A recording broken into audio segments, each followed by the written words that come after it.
And now for something completely different. Hey, Alex. Happy 35th birthday. Hey, buddy. I hope you have an amazing goddamn birthday. I hope you get presents. I hope you get video games. And I hope you get a lot of sex. Happy 35th birthday, Alex. And now, our feature presentation. Who disrupts my coronation? Everyone has been destroyed because of this freak. I won't allow it! These babies just saved this lame fest party!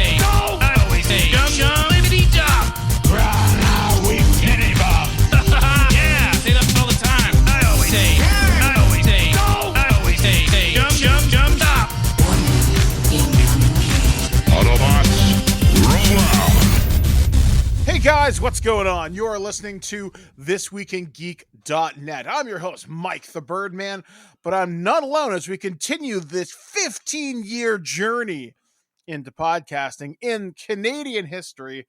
Wow, I'm pretty sure we are the longest-running Canadian podcast. Prove me wrong, I guess. But I'm not alone. I'm joined from the great city of Kitchener, Ontario, Canada. With Alex, the producer, and I guess we have 15 years. There might be some podcasts that are longer, but probably not consistently multiple shows per week. Yeah, like it's kind of insane to think just how long ago this show started, all the way back on CRNC 90.1 FM, the Niagara College radio station once upon a time.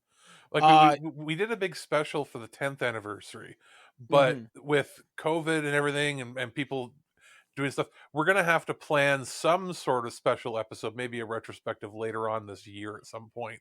But we'll like kind of reach out to people we've collaborated with in the past if they're open to that idea. We'll just have to kind of wait and see. But yeah, I mean, I could definitely get maybe Dave on board because I still work with him. I actually just recorded a podcast with him, which is actually out now, which we will be syndicating probably this week. What we should maybe do is try to reach out to somebody who was there at the beginning, somebody who was there at the middle point, and then, have a talk with the current crew that we're working with now in the last 5 years. I would, if I had to pick, I would do Dave, I would do Ryan or Roebuck or Blanchard, and I'd probably reach out and probably JT would probably be my picks, who people I know I could get a hold of in a heartbeat. People who aren't so busy that they can't get around to it. Yeah, exactly. People that aren't busy or doing their own thing. Because life happens in the better part of 2 decades. Yeah, it's kind of amazing how fast life moves. In fact, I was actually doing some looking back on things this past week, and I've been in Guelph for like 5 years now. So it's kind of amazing how fast that time has passed. Well, think about this. I just, for fun, in quotes, played Mass Effect Andromeda, which was the first review we did together. In fact, the first show I was ever even on 5 years ago. Yeah. We're like, I mean, about a month and a half away from that review. I think that was April that we did that, right? Yeah. And I mean, going back and playing it, I had a much different experience, but I was like, I didn't even realize that it was marking the 5th anniversary. Just was coincidence that I was like, you know what? I should go play this, see if they really did improve anything. And they did, and there's still problems with it, but it was a much better experience playing it in backwards compatibility on the Xbox Series X versus my PS4 Pro back in the day, where it was stuttery and all those janky issues. A lot of the jank was gone. Yeah, I had a good time with it when I played. It wasn't exactly what I wanted, but I may go back and play it through backwards compatibility on my PlayStation 5 because I do have a save file I started a couple of years ago. And just to see where I would end up. It just I'd have to get the game digital now because I only have a PlayStation 5 digital. So I'm sure it'll be on sale at some point, or if I really want to Yeah. put out for It, EA Play for the PlayStation, I could. it's right now. I had played it on PlayStation obviously before, but then I was like, you know what, screw it, I'll play it on Game Pass. Uh, but you, it's not on sale right now, but it regularly goes on sale for like $8. Yeah, exactly. I'll just have to grab it the next time and go through it because I played it originally as a female rider with my brother as the other one, and then the last playthrough I started was a male rider, and I'd be curious to know how that works out because I didn't Uh, get a chance to I'll explore tell a you lot right of the now, female the male options. rider is a lot better. Like, Really, I like the so girl much. rider. Oh no, she looks terrible. Like all the terrible facial animations, they did not fix her at all. Mm. The women in this game look terrible still. They fixed the men for the most part, and I'll tell you, the voice acting is so much better on the male rider, which is so contrast to the Mass Effect trilogy, right? Hmm. Which I mean, okay, yes and no. Obviously, the male Shep is great, but we all know it was Fem Shep for the win, right? Yeah. It but the male rider is leagues better than the voice acting for the woman rider. So and that's basically my review. Is it's a lot better now going back and knowing what I know playing it, and remembering bits and pieces as we went, but it is a lot better. The load times are still a little rough because of the way it was designed and the engine and everything, but it's a lot better as far as like smoothness of play, uh, actually being able to see it in HDR, because it was one of the first HDR games that had that ability, but you had to basically turn it off on PlayStation back in the day because it would make your system scream, because just like the extra color depth it was working with, how it struggled on last gen, like it was not a very well optimized game. But with the new consoles, you can just power through it. Hmm. But yes, Uh, that's it. I haven't really been playing anything else other than things I can't talk about. yes, and it's actually something special for you this week because your birthday comes up this Yes, upcoming this Wednesday. Wednesday, and it's gonna be a little different in that not everybody in the family is gonna be able to make it out because COVID and stuff on the rise again. Um, so I am visiting, like as of this recording, and when it comes out, I'll be headed over to visit my mom and grandma who live together in the same house. They're cloistered together, all vaccinated, and it's going to be a low key thing there. My brother and sister in law might be able to come for my birthday for a quick dinner. Not sure, but other than that, it's going to be, that's pretty much it until we can figure out a time that maybe we can visit and do something. But we're all being very careful because I know I have personal friends now whose families just contracted COVID. I haven't had contact with them, but like the Omicron stuff is spreading like wildfire here. Yeah, it's not a good time. Now, I decided to send you some early birthday gifts. Yes, What did good. you think? Well, okay, one was very nice and sweet, and I'm going to be reading through it, and it's a Star Trek fact book. Uh, kind of neat. Again, I have to get a chance. I might take it with me so I can read it when I'm at my mom's. And the other was a cameo, and I have not received cameos before. I'm not. I know you have. I know I have friends that have gotten into it, and I was like, cameo, what could it be? And you guys wanted to make sure you were on uh, a messenger video chat with me while it happened. I'm like, okay. So I open it, and it's local to me, internet infamous star goes Ricky Berwick, which was hilarious. I've seen him a couple times when I've gone shopping, where he's out filming his videos and that. And love him or hate him, that dude makes money for himself, and he gives it his all. And it was funny and ridiculous, and I'll probably share it out around my birthday with the public. Well, Uh, in fact, it's already at the beginning of the show. So oh, you're putting it in? Okay, yeah. okay, buddy, because Sorry, it was too funny to not do. Well, that. I mean, who doesn't want Ricky to wish you a happy birthday with lots of sex? and you know what, dude, make your money, man. Yeah, whatever works, whatever pays the bills, right? But yeah, I once I saw that Ricky was available to give you a cameo, I'm thinking, well, now you have to do it. Oh yeah, oh god, yeah. So yeah, and then we also wrote you a rather creative card for your Yeah. birthday. I Yeah. made it sound like open the goddamn bag. Yeah. What's in the bag? Open it, you fat fuck. And I went, well, I know who this is from. I didn't even see who signed it. Oh yeah, exactly. I gotta make this vulgar, and I want Amazon's computers to question what this is. Yeah, and I mean, it was one of those situations where I just randomly checked the mail, and like after the mail had already been delivered. Usually, I do that because we don't always know when we're getting packages from PR companies and movie companies, and that we have a general idea. If it's something from Paramount for whatever reason, it's there at 9 a.m. on the dot. And we won't necessarily know when it comes. You just have to check. And throughout the day, you'll get your regular mail stuff. But sometimes there's mail after 5 p.m. So I always give a check. And I checked, I think it was around 6 p.m. And I was like, there's an Amazon box. And I'm like, I didn't order jack shit. And I was like, okay, what do I do here? I opened the box, and then there was a wrapped gift inside, that I couldn't see, and a card. And that's what it said, what's in the bag, you fat, open the bag, you fat fuck. And I went, okay, I got to call them and see what's going on. And then you said, wait for it. Blair's out. When she's back, give us a call. And then I think she came back, but then you went and took a nap. So I had to wait like 4 hours to open it. And I will say this now, I can tell you we did get you some more stuff. Do you want to know what it is now or later? Well, I guess this is technically my birthday show, so okay.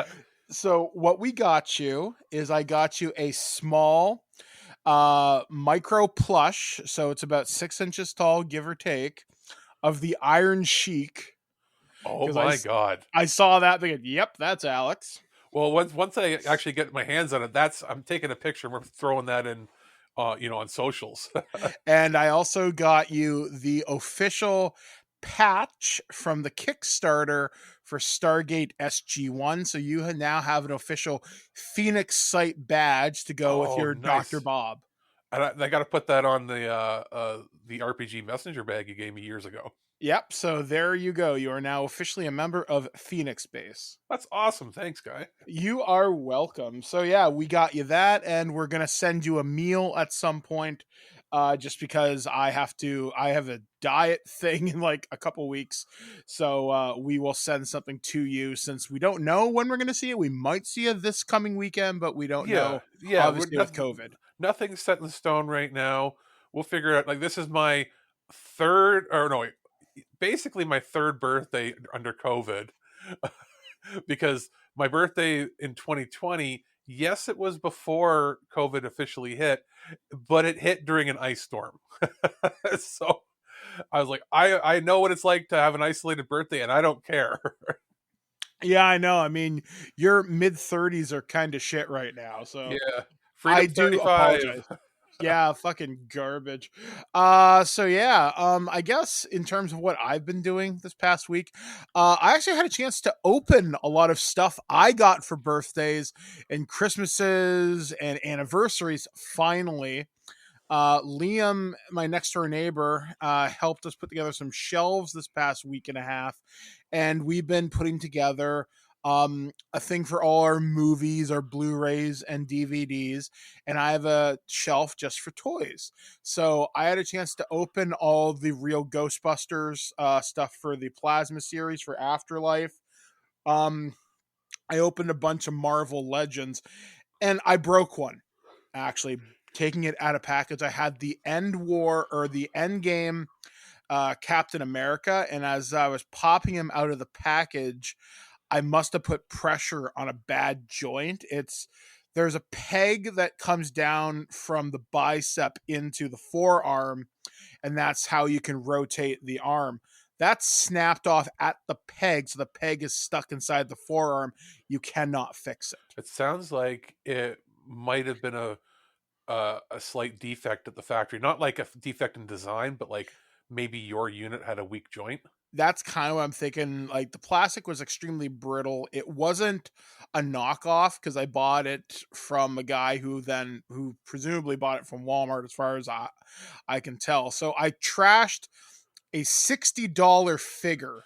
I got Ugh. it cheap. I think I paid like $20, but I'm kind of annoyed because I have every version of Cap. I've got from First Avenger to Winter Soldier to Civil War, Infinity War, and Endgame was going to be like, cool, I've got all of Steve Rogers, but I fucked that one up. So I'm kind of Well, upset at that. you'll eventually get a replacement, and you're like I've seen you're doing a bit of a pruning of some of your RPG books and stuff. Like like, I guess, going through some of the stuff. You're like, do I keep? Do I sell? What do I really want? Yeah, like I sold off all my Rifts. I kept only the system called Dead Rain and some Robotech stuff. I sold all my Mage, the Sorcerer's Crusade, Mage the Awakening, and Mage, I can't remember what the other one is. Basically Old World of Darkness. I sold off my Star Wars Saga editions. Well, with the Mage stuff and your World of Darkness stuff, I've only got I've got a copy of Werewolf. Yeah, that's the Uh, only one I kept. Werewolf, Hunter, and Vampire. Everything like else I didn't really like care I about. kept it's the player's guide because I got it from a used bookstore, right? And I thought maybe we'd play, but you know what? A lot of these ones have had the 20th anniversaries or longer editions, like from Onyx Path, have been coming out. Hmm. So, I mean, if we really wanted to get into them, we just pick up one of the new ones and then talk to Phil or talk to Satyros, right? And then just be like, where should we start? Should we start with the 20th anniversary edition, or should we start with something else? I mean, you had a lot of books that in reality you probably were never going to play. Yeah, and that's kind of how I'm like looking at it. Like, even when I sold the Star Wars stuff, because that stuff is hot right now, like nuclear hot. And some of my books were worth a fair chunk, but like I kind of took the idea of, if this does not spark joy, just get rid of it. So I paid off some bills that I had coming. I bought myself some stuff that'll take a while to get here.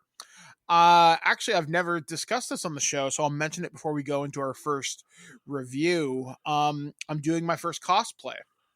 And Oh, that's cool.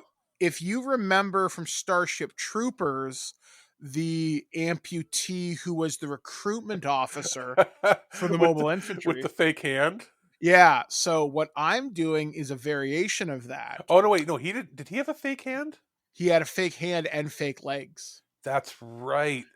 So my person will obviously have I'm going to have a 3D printed leg.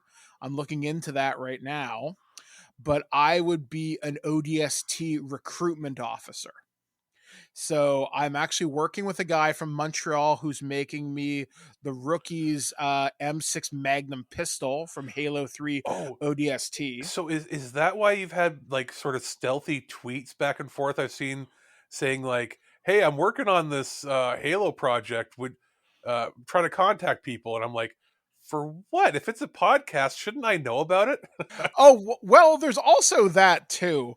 Yeah, actually, so another thing we're also working on, I've reached out to a few Halo content creators, and we actually have official support from Microsoft. We're going to be giving out 5 codes for 3 months of Game Pass Ultimate usable anywhere in North America when we do our talk about the Halo franchise, how it went to sleep for a few years. Now it's come back really strong with Halo Infinite. Halo's championship series is being played today. There's going to be the next big event is in Anaheim in just a few weeks. The Halo TV series trailer premieres today during one of the big American football games. And then what else? And then you and I have a press conference on Tuesday to attend in the afternoon where they're going to talk about Halo, which they may even drop the release date there. So hopefully we'll have more information on this coming up. I figure the timing couldn't be any more serendipitous. So Yeah, and it's been we really didn't have that many big flagship topic shows last year. yeah, We had a few here and there, but what a way to start 2022. exactly. So, as Halo Infinite's Cyber Week showdown, I think it ends today or this week anyway, for sure. I'm sure we'll have a lot to talk about. So look for that in the next about 2 weeks or less. Like I said, I want to give my content creators a chance to respond, and if they don't, well, we still have codes to give away. We're still going to talk Halo. Should still be a good time.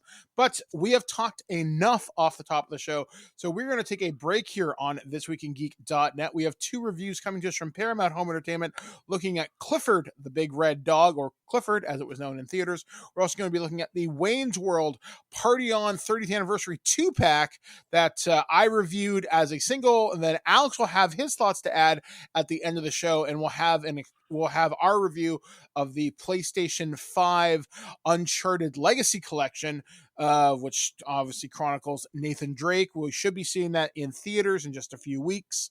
So you get a movie ticket with this, as far as I know. Yeah, I haven't. When I went to redeem it, it said digital redemptions up to a certain date will receive a voucher code to go see the movie for free at Yeah. Cineplex. And now that's in Canada. I'm assuming that there's probably a deal in the States. I don't know with what's theater, but up here it specifically said Cineplex, and it would be emailed to my email. So we'll see if I get that. And even if I don't, as a press copy, anybody that is purchasing it digitally will. So Yeah, so it'll be a good time. So we're going to take a break, and we are first going to take a look at the children's classic brought to the big screen for the first time from Paramount Home Entertainment. This is my review of Clifford. We will be back, guys, right after this, only on ThisWeekInGeek.net. I've been your host, Mike the Birdman, joined with Alex, the producer. We'll be back right after this. You may not believe it, but there is magic all around us. There are times it can be hard to find. Did you bring your garbage to school? But sometimes, the magic finds us. Look at you, Uncle Casey. So cute. I'm so red. How big is he gonna get? That depends, doesn't it? On what? On how much you love him. I wish we were big and strong, and the world couldn't hurt us.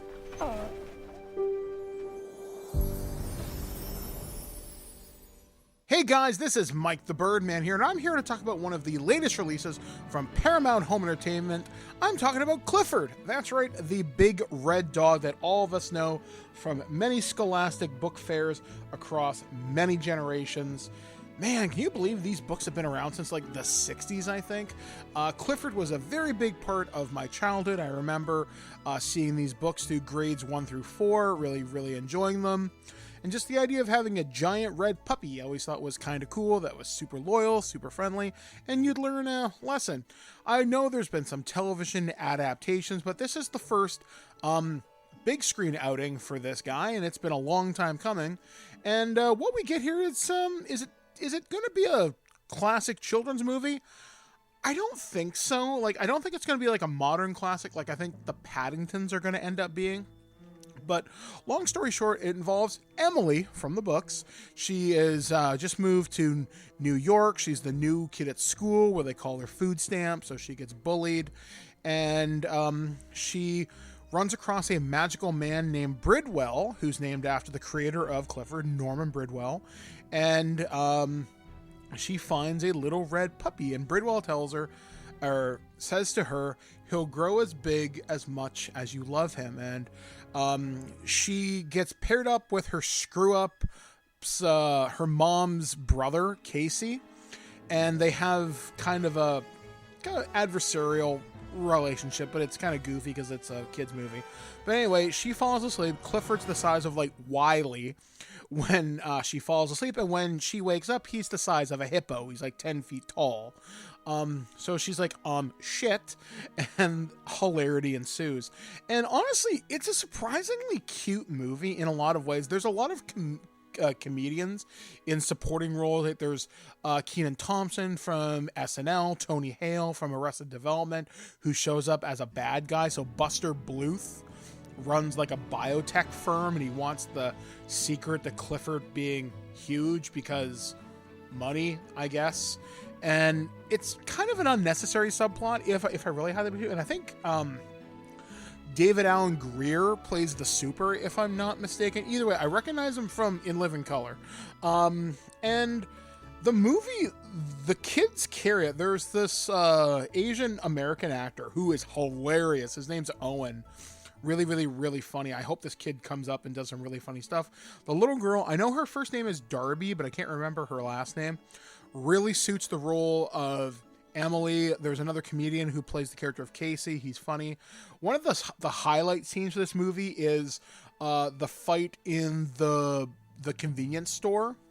Because Casey takes one of those little bags of chips you'd get at like Halloween, grabs 2 bags, and then pops them over the security guard's ears. And if you've ever popped a bag of chips, you know how loud that is.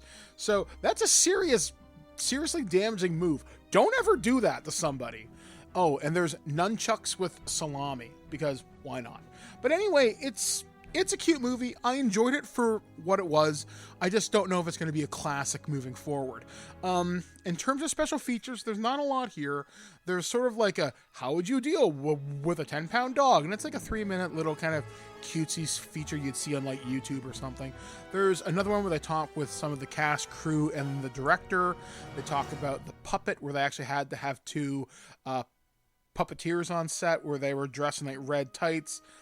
They had a special effects Clifford, where they had to wear like a backpack for a front and a back end, and they could switch off, so the computer animators would have reference to see how it interacted with the environment. And honestly, Clifford as a CG character sometimes looks really good and other times not so much, but it's interesting to see how the digital puppetry is done. And like I said, they talk with John Cleese, who plays Mr. Bridwell, and they talk with some of the other actors. And like I said, they have a bunch of fun here.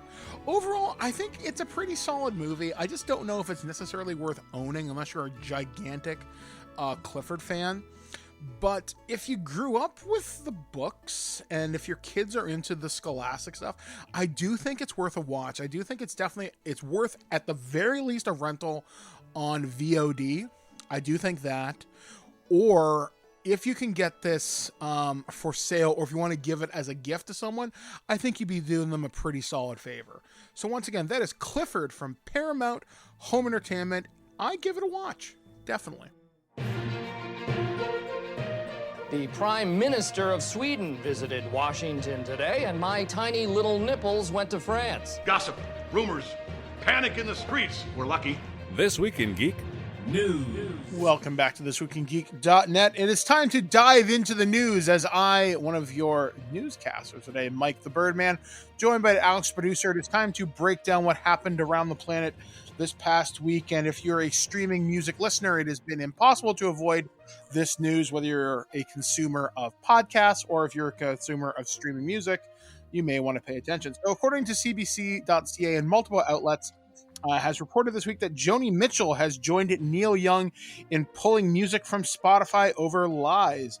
Young had called on other artists to support him after he severed ties with Spotify over COVID misinformation. Joni Mitchell said Friday she is seeking to remove all of her music from Spotify in solidarity with Neil Young, who ignited a protest against the streaming service for airing a podcast that featured a figure who has spread misinformation about the coronavirus. Mitchell, who like Young, is a Canadian-born songwriter who rose to acclaim in the folk rock scene in the late 1960s and 1970s, is the first prominent musician to join Young's efforts.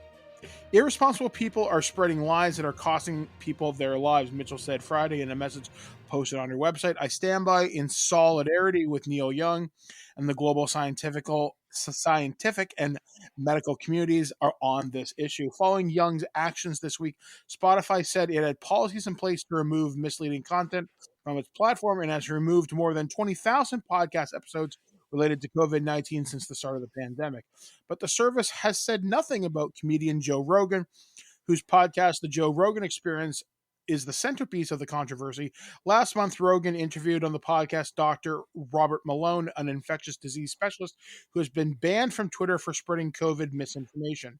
Rogan is one of the streaming service's biggest stars with a contract that could earn him more than $100 million US. In her message, Mitchell linked to a letter signed by a coalition of scientists, medical professionals, and professors that criticize Spotify for featuring Rogan's podcast, saying they include misinformation about the pandemic, including discouraging vaccinations in young people and children. Young had called on other artists to support him following his actions. While Mitchell, 78, is not a current hitmaker, her Spotify page said she had about 3.7 million monthly listeners to her music. Her songs Big Yellow Taxi and A Case of You have been streamed more than 100 million times on the service.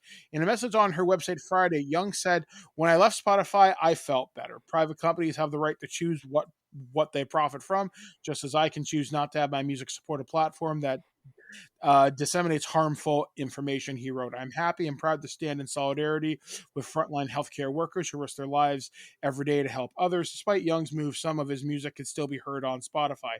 In Canada, some of Young's work, Cinnamon Girl, Old Man, and the entirety of his new album Barn disappeared, but many other songs included on film soundtracks and compilations did not. There was no immediate response in a request for comment from Spotify from notes from the cbc.ca. Which, yeah, because last night I was actually streaming some music on Spotify while I was doing some editing last night, and a Neil Young song came on. I was like, this isn't right. And it was I actually think it was Old Man or Heart of Gold. But then I looked at where the source was. It was from the soundtrack from Eat, Pray, Love.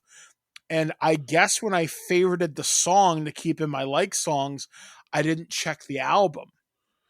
Yeah, and what it means is that anything that he recorded that is an original recording from one of his studio albums or EPs or singles is gone.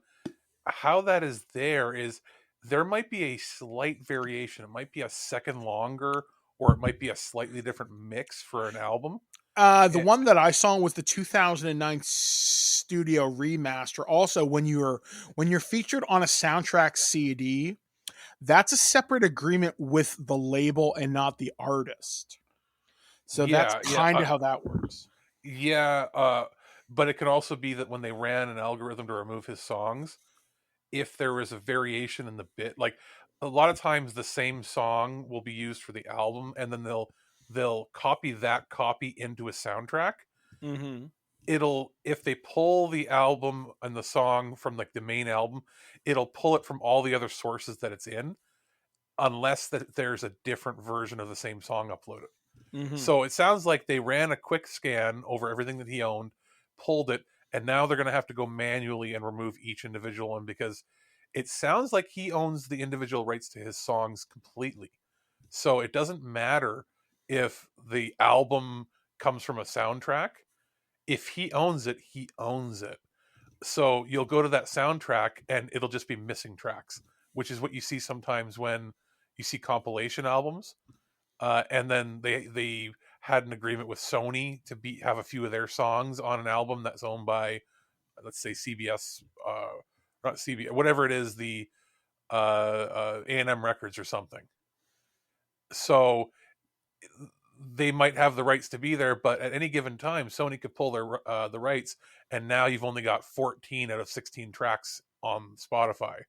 Mm-hmm. So the Rogan thing is interesting in that I used to listen to him because he would get really interesting people on. Yeah, and let them talk. And I get the point of view. I don't agree with what he's doing, but I get the point of view of you give a voice to all sides and every on every topic.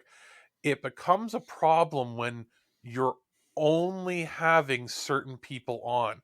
Since he's moved to Spotify, I stopped listening, and then I looked back to see what I was missing.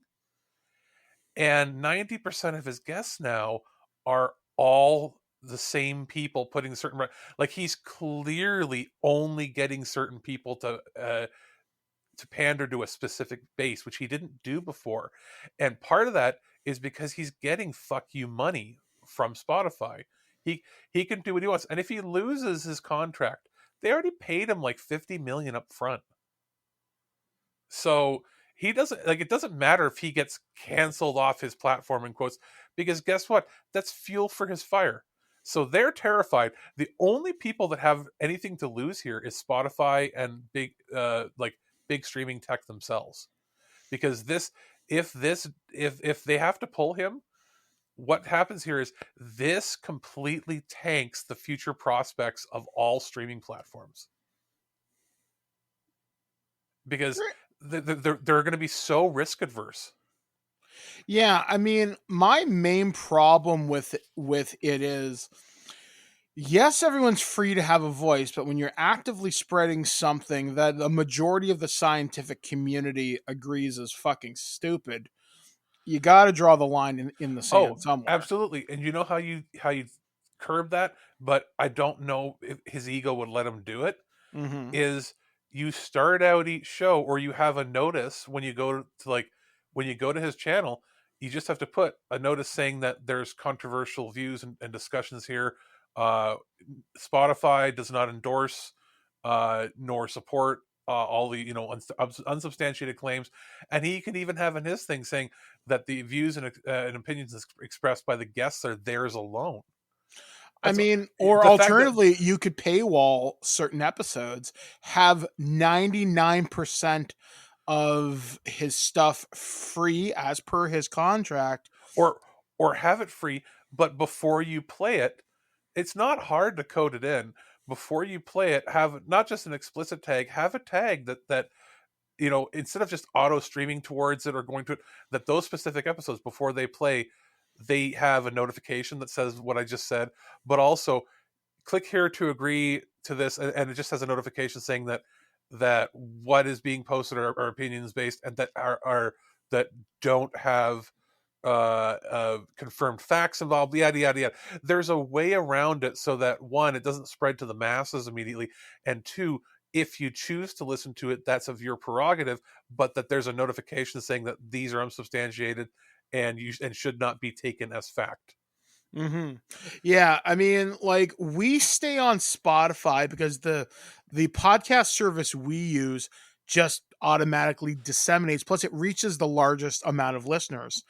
And we had like 1,200% growth on Spotify, which means we had a very, very, very small audience initially when we went on there last year as part of it, and it's slowly growing. And there's so much on there that this isn't going to catch on. The big deal with Rogan is he's the #1 podcast in the world.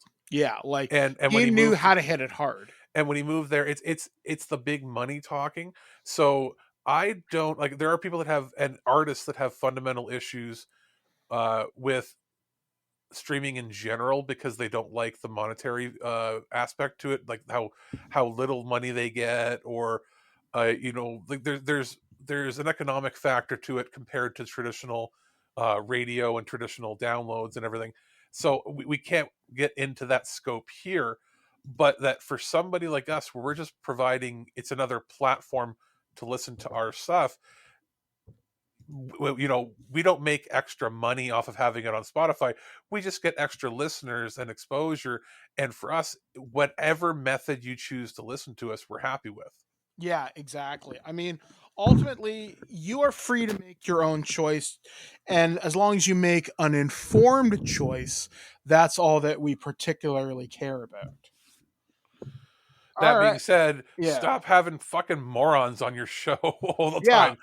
Or if you do, maybe the next week have somebody from the other side talking. I mean, I think I've listened to 3 Joe Rogan shows in its entirety. I listened to Dan Aykroyd, and you can guess why.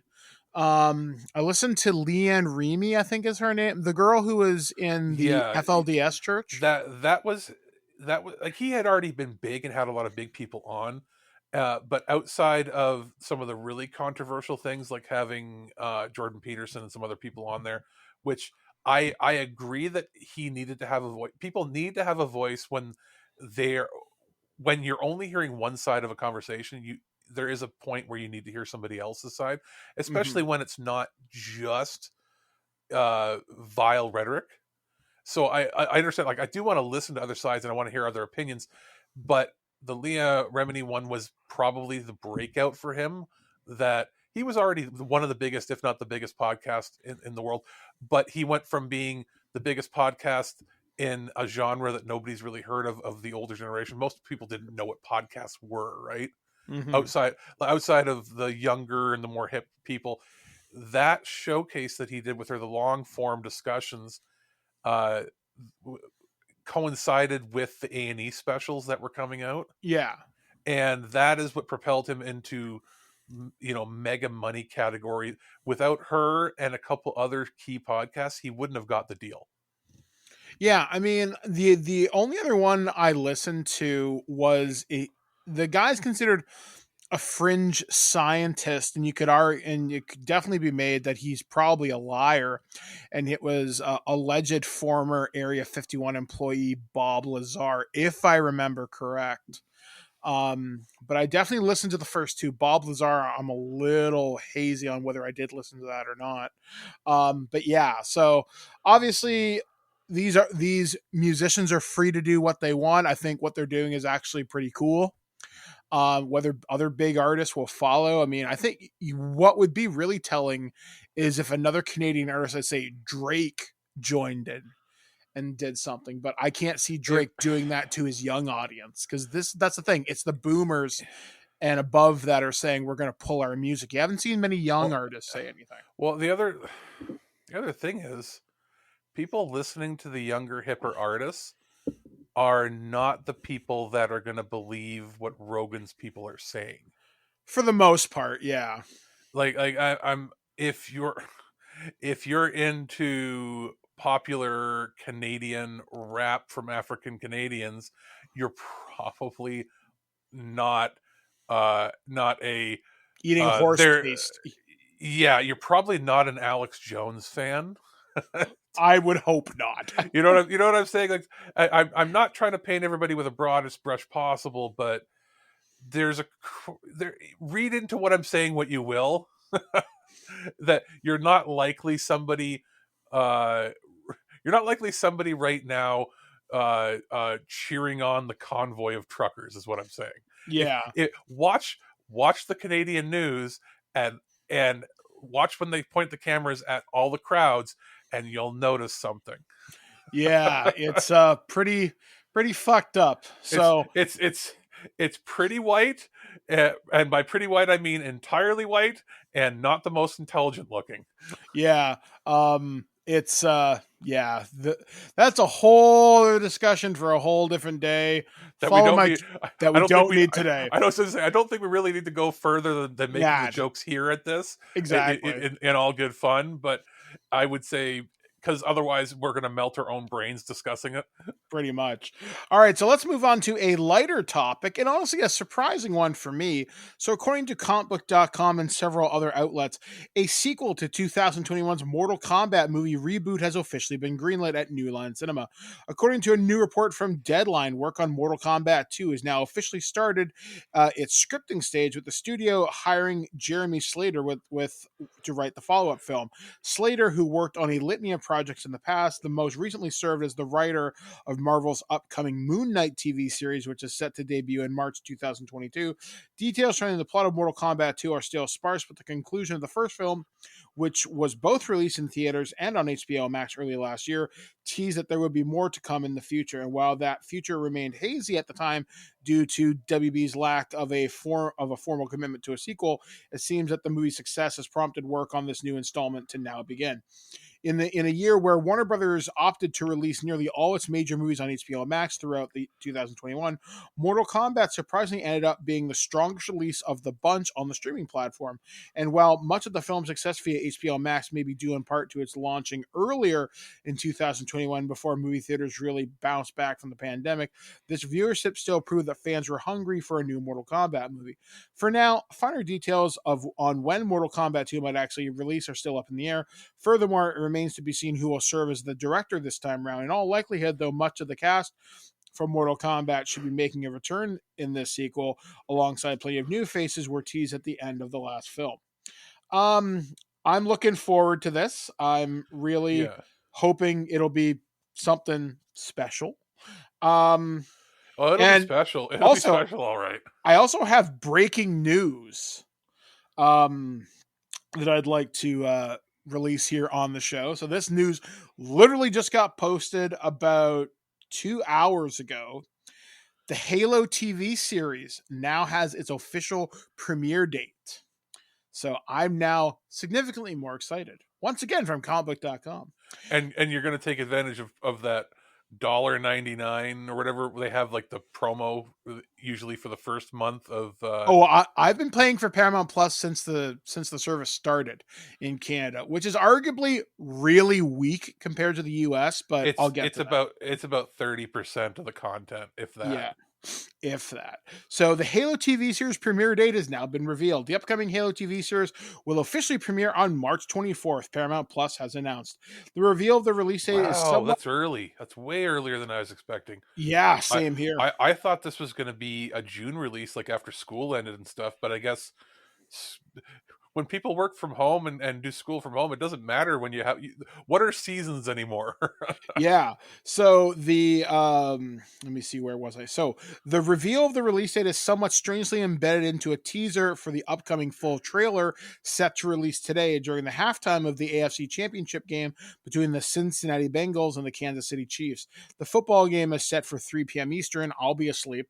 While the new trailer set for today has been billed as the official trailer, it is not actually the first trailer that the show has been released. The first look trailer for Halo on Paramount Plus dropped late last year. The expectation is that the new official trailer will offer far more insight into the actual story, people, and events set place during the Paramount Plus show. And then you can check out what they did below.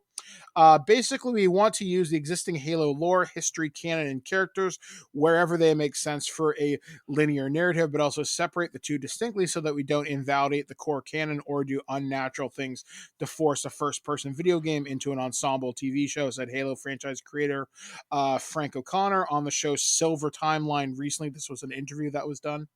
The game canon and its extended lore in novels, comics, and other outlets is core original. It will continue unbroken for as long as we make Halo games. As noted above, the upcoming Halo television series is set to land on Paramount Plus on March 24th. The series stars Pablo Schreiber as Master Chief, Nashika McElhorn as Dr. Catherine Halsey, Jen Taylor as the voice of Cortana, and more. And then there's a bunch of links to so you can watch stuff. So that's pretty cool. That broke during the show. Yeah, wow. I'm very excited for this. I will be watching all the Halo live action stuff. So Halo Nightfall, Forward Unto Dawn, Halo Legends, in preparation for our upcoming Halo, I guess kind of a prototype, more or less, looking back on that. So look for that. I'm going to say in the next week and a half. So I guess we got some work to do, Spartan. Yes. That'll be fun. So I'm really looking forward to talking about this again. That's pretty cool. So before I get too enamored and go down this hole, I got to bring some bad news to you. So this one comes courtesy of gamesindustry.biz. Sega exits the arcade business after 56 years. Publisher sells remaining 14.9% of shares to Genda. All arcades will be rebranded as Gigo. An era ends as Sega fully withdraws from the arcade business in its home territory of Japan. The news reported by Yakuza fan site The Tojo Dojo, spotted by Eurogamer, which says the publisher is... Shut up, Siri, you stupid asshole. I was waiting for... I'm glad you caught yourself. I was waiting for you to go, shut up, Siri, you stupid bitch. It's like, what the fuck? But that's just not polite. I have to be nice to my tech. So, which says the publisher will sell all remaining shares in its arcade operations to Japanese amusement rental business Genga Inc. Back in November 2020, the company sold 85.1% of its shares in its Sega Entertainment division, which handles arcades, to Genda for an undisclosed sum. Genda will now take the remaining 14.9% of shares and rebrand all of its locations. Genda chairman Takahashi Kotoka tweeted that every Sega Sega Arcade in Japan will now be branded as Gigo in an acronym for Get into the Gaming Oasis. That's stupid. The Akihabara, Shinjuku, and recently reopened Ibuku, or Iburo, I think it is, locations will be the first to be rebranded, followed by all others in the country. We thank Sega for its 56-year history and hope it will be an oasis that will satisfy all people's thirst for realistic entertainment, Kakato tweeted, translated by Google. Sega's decision to originally sell the majority of its shares in its arcade operations, followed by the heavy impact of COVID-19 resultant stay-at-home measures on this area of its business. More recently, the publisher has shown signs that will focus more on its console and PC game business.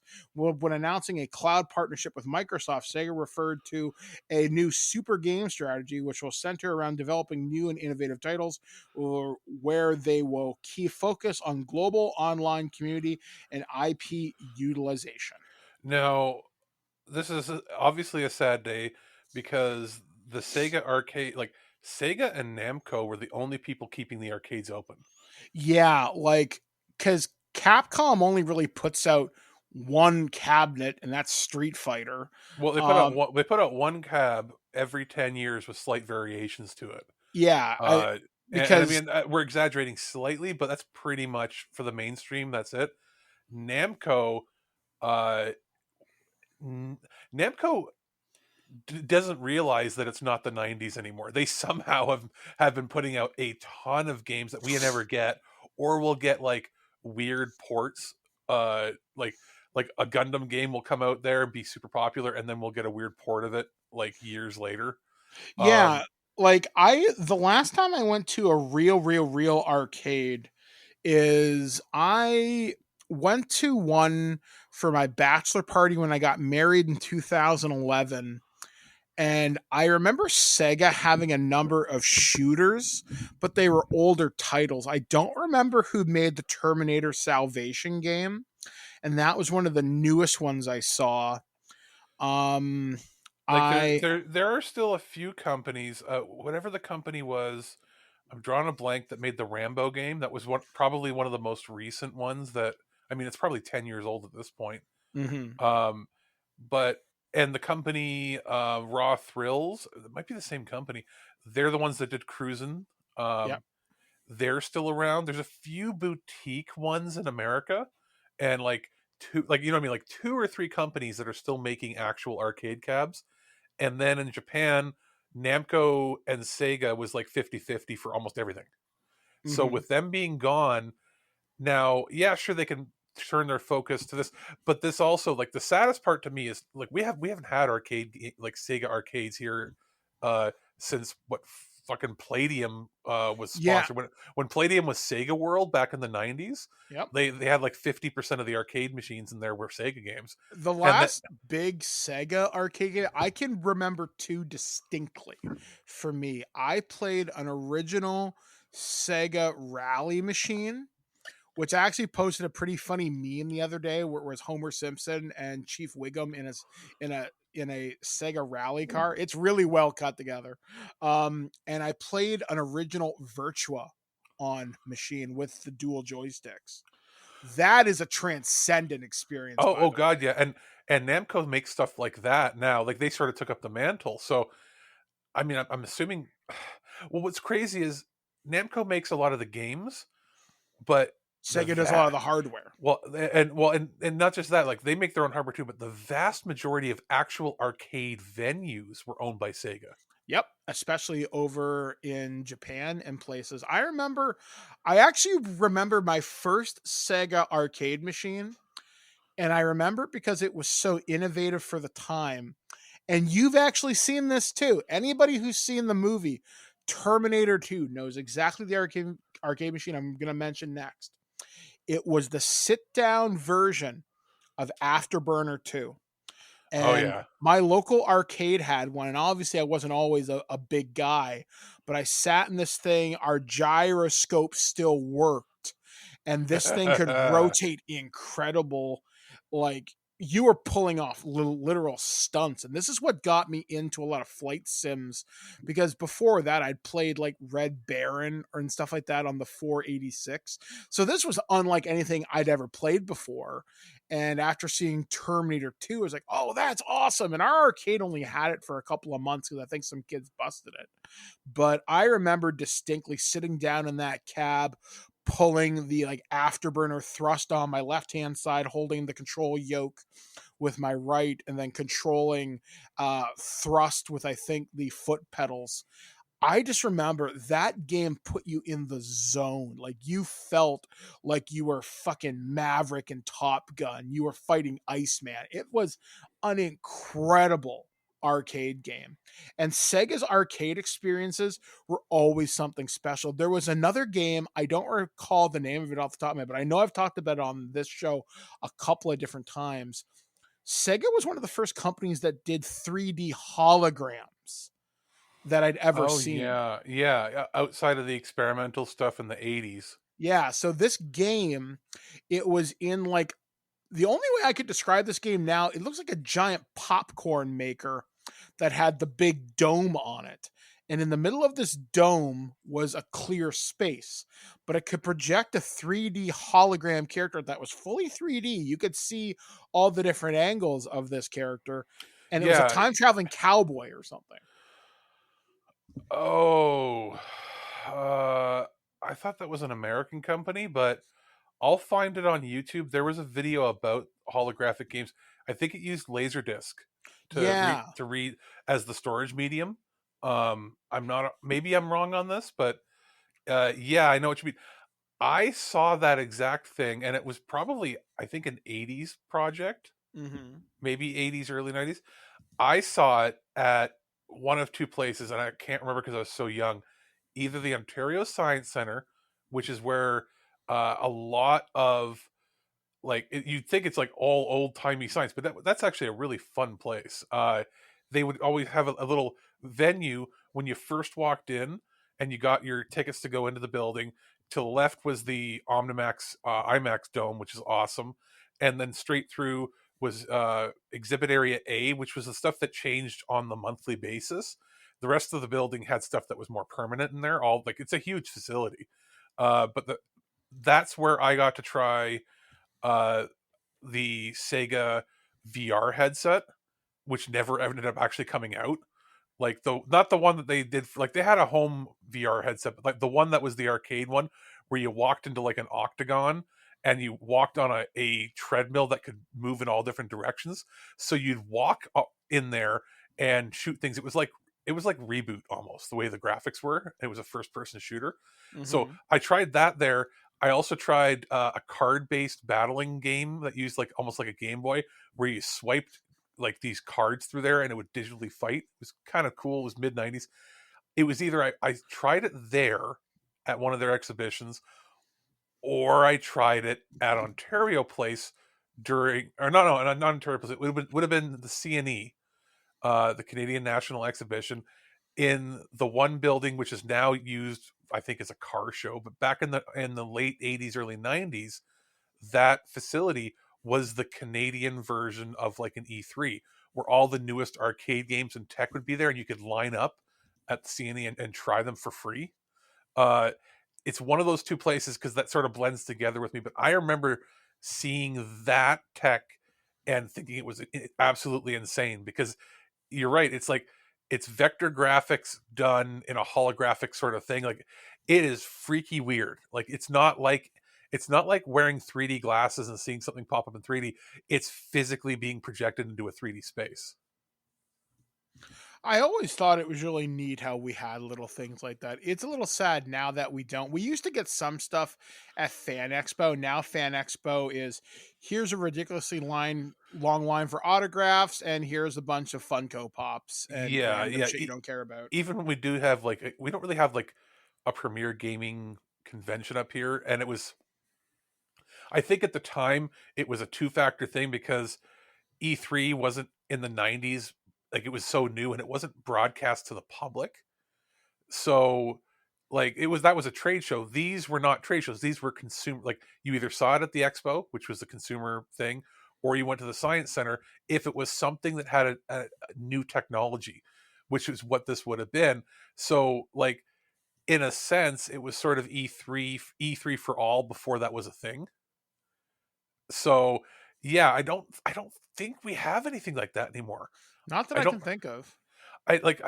We don't have a mag fest. We don't have a major gaming convention in Canada, and there have been attempts. I think not even I think the largest convention in Canada is obviously Fan Expo, because there's nothing you can compete with at that size. The closest competition I could make a fairly decent argument for would probably be Anime North. But again, you're highly focused on niche anime, right? In terms of broad, wide appeal, I mean, there used to be big toy shows, like big ones in the Toronto area. Yeah, there are a bunch of smaller ones that seem to happen every couple of months, but they're not really drawing in. I guess Niagara Falls Comic-Con draws a fairly big crowd now. No, but like, we're talking like the CNE is a couple million people. Yeah, exactly. Yeah, there's Klondike Days out in Edmonton. The Calgary Stampede actually usually has something for tech. Yeah, but we don't have like a CES or a Toy Fair anymore. No. Like the CNE was the big one, and when the consumer electronics part left the CNE, it became basically a car show. Yeah, for that part. Yeah, it's car show, boat show, and here's random foods that'll make you my size and beyond. Here's the 50-cent spaghetti platter. My favorite weird thing I saw at the CNE, I never tried it though. Deep fried Kool-Aid. Okay, that's beyond the times when I used to go as a kid, but oh yeah, like, and I'm not talking like, these aren't like old time. These are like in the 90s and early 2000s, when you could still go there, and for $4 until around 2000 or 2001, when the prices really started to finally climb up. But like in the 90s, and let's be real, like a McDonald's meal now is like $6.99. It was probably $5.99 in the 90s, so not that huge of a difference. You could go there and get a small plate of spaghetti for 25 cents, which was spaghetti sauce and spaghetti noodles, or you could pay 50 cents and get a couple meatballs with it. You could go get that, get a drink for 50 cents. You could eat your whole meal there with carnival food for like $3. And you could get like mini donuts for like $0.25 a piece. Like, it was so cheap, because back in the day, the CNE was partially subsidized, all the food vendors, by the government. Mm-hmm. And now you go there and it's like, from what I hear, it's like, oh yeah, it's like $7 for a slice of pizza. And I'm like, well, I guess I'm never going to the CNE ever again. I remember the last time I went to a big convention and was forced to rely on con food. Also, the time I knocked Buzz Aldrin on his ass by accident. I went to Toronto Fan Expo, which is hilarious, by the way. I'm sorry, I didn't see you. I went to the moon for this. Yeah, for you people. But yeah, I love the fact that he punched some guy that was a moon denier. Yeah, it was either Buzz Aldrin or Neil. Yeah, I think it was Buzz. I think it was Buzz. He's in his 80s and he popped the guy right in the face. Yeah, I was like, "Oh my god, I'm so sorry," and I didn't know who he was till years later. But yeah, I went to Toronto Fan Expo and we were sitting there having lunch. It was me, Blair, and I think it was Dave and a few other crew members of past TWIG. And I want to say we paid $12 a slice for pizza. And that killed our petty cash for the entire weekend. We're like, all right, guys, we're stopping at McDonald's on the way home, and we'll deal with it then. That's why, like, I say this, like, I'm not lamenting the bad food. Like, the big joke was the spaghetti was always 25 or 50 cents. And I'm talking back from like the 60s all the way to the 90s. Like, there's certain, how each state in the States has like their state fair food that they're known for. Mm-hmm. Out of all the things, the plate of $0.25 and 50-cent spaghetti is one of the things that they were known for at the CNE. So anybody that was either a local for Ontario that went there, or even tourists, that was a standard when you went there. There was always the cheap quarter spaghetti or the mini donuts and that. But where you could eat for like $1 or $2, and that was the point. They were feeding 1 to 2 million people over the course of the CNE, and you could eat there for like $2 or $3. It was the people's fare. And now, yes, rising food costs and everything. This is why I think that big exhibitions like this, yeah, they can be corporate. I do think that your local governments should step in and subsidize some things to get people to come out to these things. Because I also don't think the CNE is going to be a thing anymore. I think it might be, but it's going to look really different now that the world has literally changed in the last 3 years. So I guess we'll have to wait and see. But yeah, I mean, ultimately, I guess it is sad to see Sega fully exit the arcade business. But so I'm hopeful for the innovations, what they'll do with their IPs on console and PC. We'll wait and see. This leads credence to, if they're exiting the arcade hardware and the real estate of owning the businesses altogether. This leads more credence to them maybe potentially being bought out by Sony or by Microsoft. I think Microsoft would be smart to snap them up. The weird thing is they can't. You can't. An American company cannot buy a Japanese company. Really? It's part of their law. Okay. We've said it before that Japan's pretty xenophobic about foreigners in general, as a culture. Well, their business law states that they can't be purchased by, and the weird thing is, Sega originally was an American company, started in Hawaii, and then it was sold to a Japanese company. So Japanese companies can buy American companies, but unless your primary business is located in Japan already with Japanese investment, you can't just purchase them outright. Sony could. Yeah, because if Sony could gain control of certain IPs under that, I mean, you're not going to sell a console for fucking Sonic. It's not the 90s anymore. No, but you could do something with Persona. What they would want is they would want Atlas, which is what Sega owns. Mm-hmm. So they would want them for their RPGs, and they would want them for the IPs, because that would give them leverage with Nintendo. Yep. With a lot of the platformers and all that. But also, the market that Sony is sort of missing is that, yes, they have some kids games with Ratchet, but if you notice, there hasn't been a lot in the last 2 generations that are family friendly or geared towards younger ages. Super Monkey Ball and the Sega racing games. That's all I can think of, really.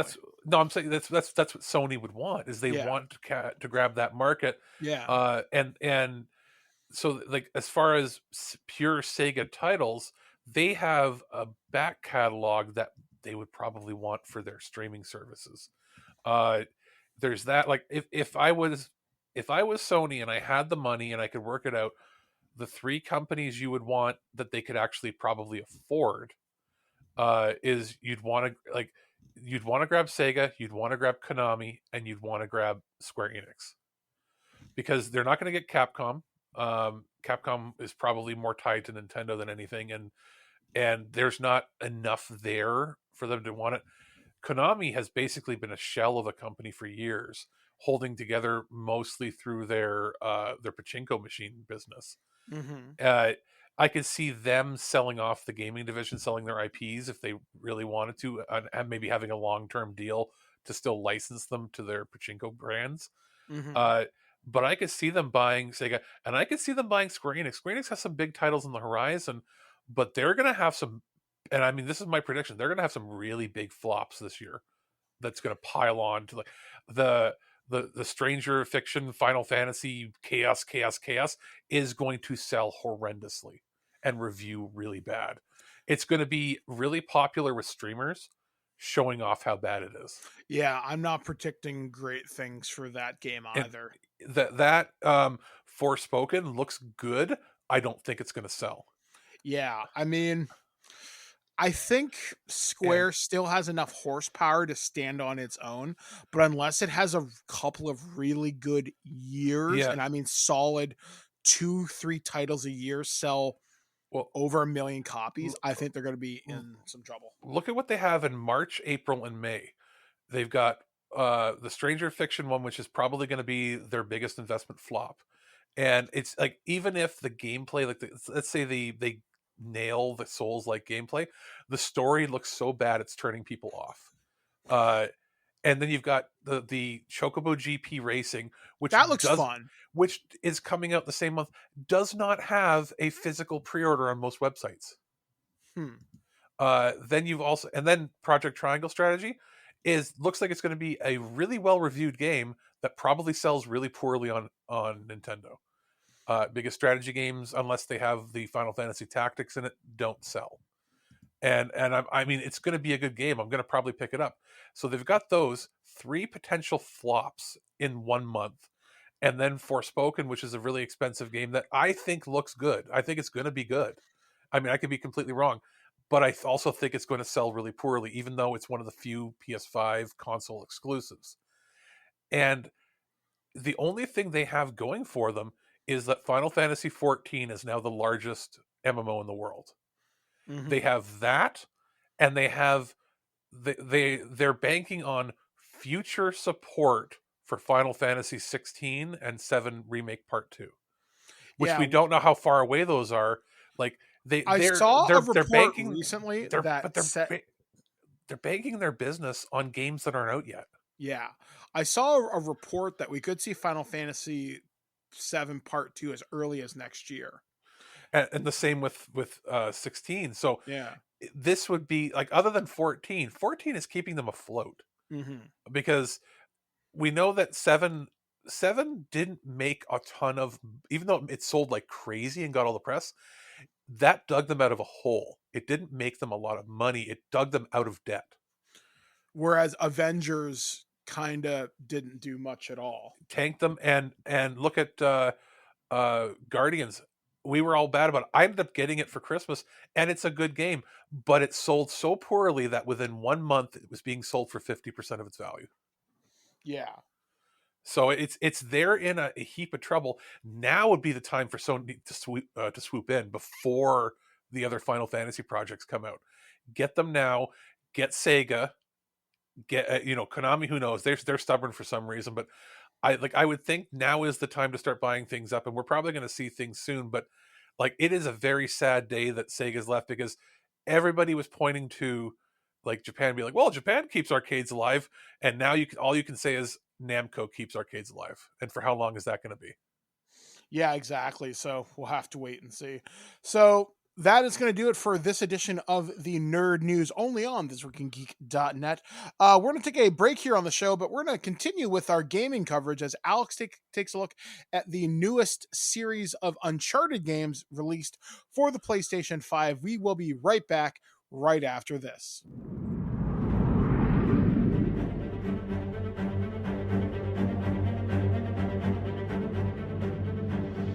Our friends over at Sony sent the brand new remastered edition of Uncharted 4 and Uncharted Lost Legacy, known as Uncharted Legacy of Thieves collection, on the PlayStation 5 for us to review.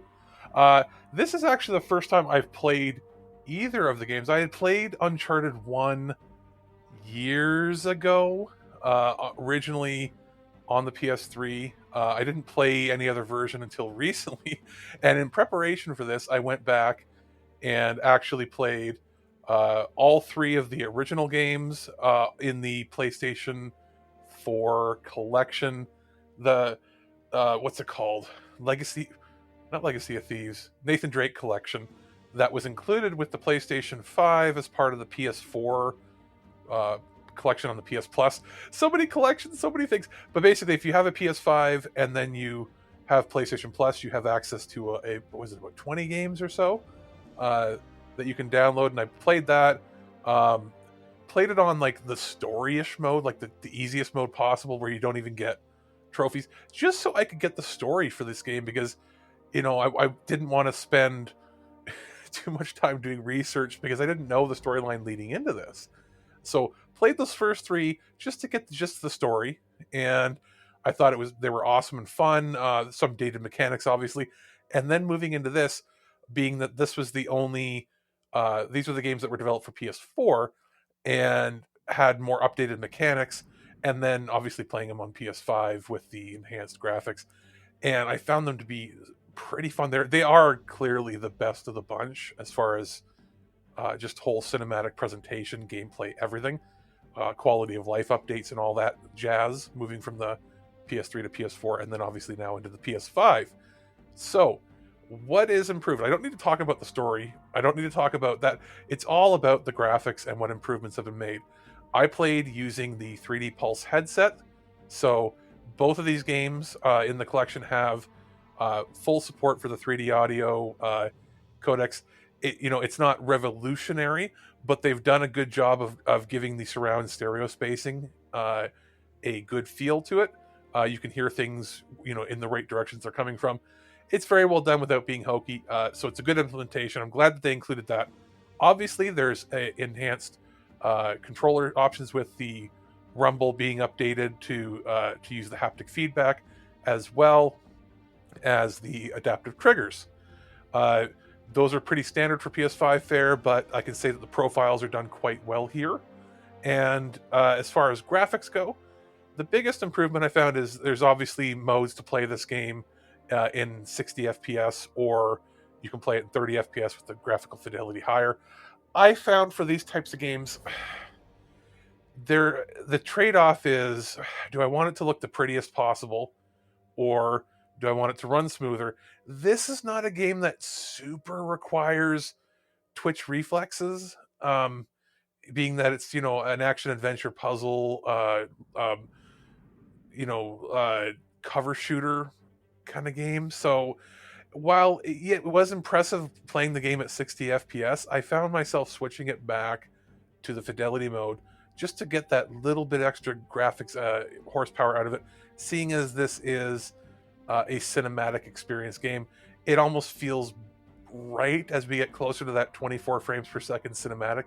I'm actually surprised that nobody has really attempted to really pump the maximum fidelity that you can out of a PS5 game and make a 24 FPS game, like in like a walking simulator style thing, because you could, those extra 6 frames that you would drop by going to 24 frame rendering would really help, like with a smoother gameplay, like smooth out some of the like ray tracing stuff. But that's a tangent for another day beyond this. Just know that this looks fantastic. There is a market upgrade in not just the resolution not having to be checkerboarded, being like a native resolution here, but like it's clear that there's some depth of field stuff, some pop in, and that was corrected by going on the PS5. It's just a smoother, more balanced, more overall stable appearance and play than what you got on the original PlayStation 4, from what I can tell. I had a fantastic time. It's a great value for both. And one interesting aspect is when I went to activate the code, it said, hey, here's your game. And by the way, you'll be getting, for redeeming the digital version of the game, you'll be getting a voucher to go see the Uncharted movie in theaters. That was not known to me before this. And apparently they're going to be emailing, at least that's what it says through the activation, they'll be emailing your primary email with a voucher code to work at Cineplex in Canada. I'm assuming if you activate it in the States, you might get it for another theater. But at least in Canada, it looks like they're going to be giving out vouchers for people that pre-order or ordered it by a certain date to go see the movie. So that adds like a $10 to $15 value just to the game in itself. And it's got me pretty hyped to go see the movie. I know the movie's not going to be based on the games per se, but just playing through this whole experience, it's got me pretty hyped for it. So I would suggest, go back if you got a PS5 or if you have a PS4, you can usually get the Nathan Drake collection for like $10 to $20. If you have a PS5 and have PS Plus, which you should for just the cloud backups alone, not to mention the game value, you can get access to the original trilogy to play, and there's different difficulties you can select based on what you'd want. And I do think, especially if you've never played them, it's a great value to get these bundled together on the PS5. If you have played them, there is enough here to warrant the upgrade. Just from a visual perspective, like it's not pushing the hardware past its limits, which is what kind of happened on the PS4 generation, especially if you had a base PS4 playing these. playing it on a PS5 was a buttery smooth affair, super fast load times. The graphics look fantastic. There's been, little bug fixes here and there. The audio design is great, especially if you've got the 3D Pulse headset. I would highly recommend picking up this, amazing collection. That's what we're getting more and more often nowadays, as we wait for like proper bespoke from next generation games from the ground up. But this is one of the better ones because unlike a lot of the other games that have come out that have just been enhanced remakes or enhanced editions, this is an enhanced edition of 2 games in one, for slightly less money than a regular full AAA retail release price. Fully recommend Uncharted Legacy of Thieves Collection.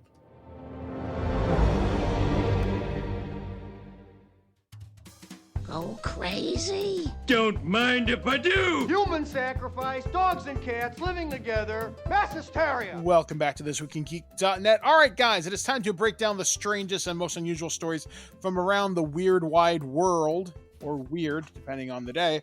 I'm, of course, Mike the Birdman. He's asking Alex the producer, and it is time for an unforgettable luncheon. What am I talking about? Well, Steamed Hams is now a playable point-and-click adventure game. The classic Simpsons meme has been converted into a free-to-download game via a dedicated fan. The internet's favorite Simpsons scene, often referred to as steamed hams, has been recreated in hundreds of strange ways over the years. Now, someone has turned the whole thing into a playable point-and-click adventure, not unlike the classics like Monkey Island. 20 short films about Springfield first aired as the 21st episode of Season 7 of The Simpsons all the way back in 1996. It's a great episode featuring some classic moments and jokes, but one segment starring Principal Skinner and Superintendent Chalmers has become, in recent years, at least popular meme fodder. In the segment, Skinner invites Chalmers to lunch, ruins the meal, sneaks over to Krusty Burger to get some grub that he can pass off as his own. What follows is an absurd conversation with Skinner trying to convince Chalmers that in upstate New York, people call burgers steamed hams. Is one of the silliest moments shared between these characters at that point in the show's run.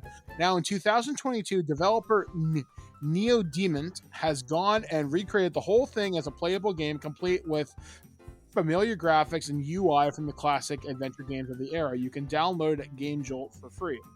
Here's a full playthrough of the game via the developer's YouTube channel. Bill Oakley, one of the Simpsons writers behind the segment that birthed Steamed Ham, shared the game on Twitter with a simple "Oh my God" response. To dig it at least. Last year, Oakley actually talked about a strange quirk in the episode. In Steamed Ham's segment, Chalmers says he needed directions to get the Skinners home. This seemingly contradicts a previous episode that season where we see Chalmers bringing Skinner's mother home after a date. Oakley had never thought about that and explained to the AV Club that the line was added by Greg Daniels, who helped put the big episode together.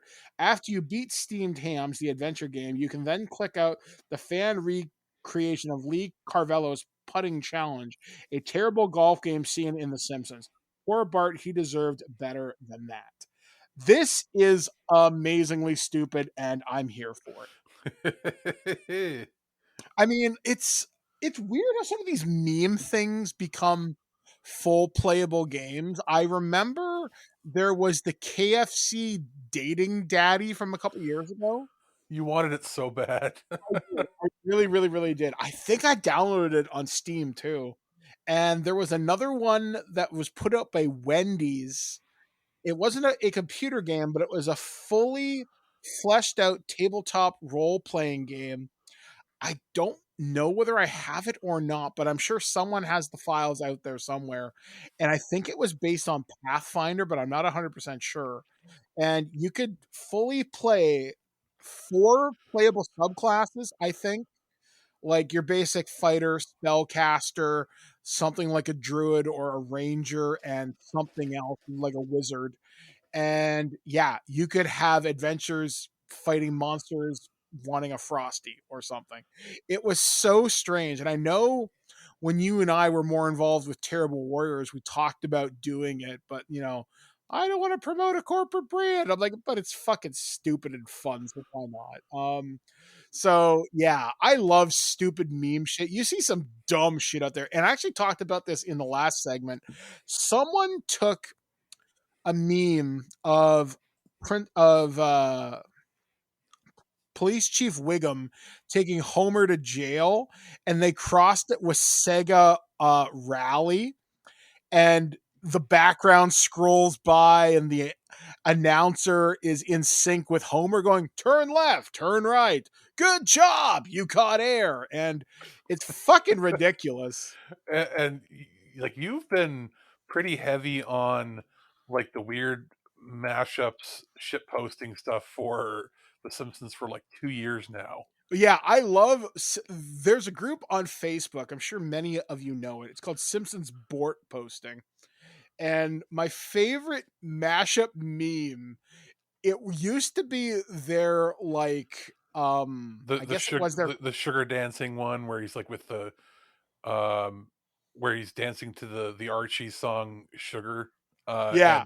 And it's like it was that weird like couple second scene where it was him dancing with like 1930s cartoon and anthropomorphized like foods. Yeah. And you found like ways that they would blend it with every episode. Yes, the weird one was I don't like what he's doing out of the front yard, and the original scene has Bart flying a kite at night going, hello, mother. Yes, hello, mother dear. There's something about flying a kite at night that seems unwholesome. Hello, mother dear. So in the remix scene, the scene plays out as normal, and then when it cuts to the front lawn, it's Homer dancing with the fucking whatever the hell those things are. The ice cream and all the other stuff, like and the lollipop, the candy world. It's so fucking strange. Now, when you posted one like yesterday, or reposted it, and it was you said no, you didn't post it publicly. You sent it to me privately, and it I know what you're talking about. It's Milhouse's dad with Homer's body from the episode where he grabs the gummy bear off the girl's butt, and she thinks he's trying to assault her more. Yeah, assault. Yeah, basically make a disgusting move on her, and it's Homer's mouth drool face with Milhouse's dad, and it's just and he's just like, and all you sent me was, "Is this your O face?" And you can thank Shannon for that. My response was yes. And then you sent me something from the League. I said yes. That's my vinegar strokes, and it's the moment when you're about to release, you can't stop, and it makes it look like you've taken a spoonful of vinegar and shoved it under your nose. But yeah, like I saw that and I was laughing. I'm like, oh man, you're still on this Bort posting thing like 2 years in. Oh god, yeah. I see some strange things. I see some really funny ones too. It's what happens when you got over 600 episodes to go with. Oh god, yeah. I mean, the creativity that comes out of the Simpsons community is astounding. So good on them. Okay, so we haven't talked about NFTs too much on this show, or non-fungible tokens, or as I say, no fucking thanks. This story comes courtesy of The Guardian. A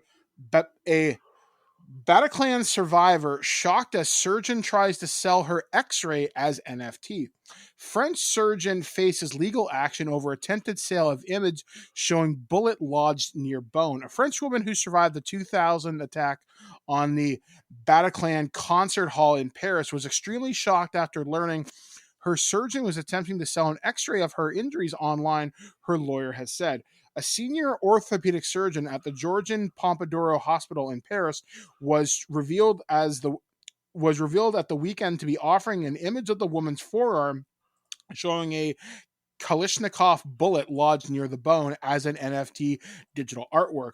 Emmanuel Massimagine faces legal action and a disciplinary charge here, having not asked for permission from his patient, whom he described as a young woman who had lost her boyfriend in the massacre by Islamic State gunmen at the music venue. This doctor, not content with breaking the duty of medical secrecy towards this patient, thought it would be a good idea to describe the private life of this young woman, making her perfectly identifiable, said the woman's lawyer, Elodie Abraham. She said Messamagine had called the woman on Sunday to justify himself without expressing the slightest regret nor empathy towards her.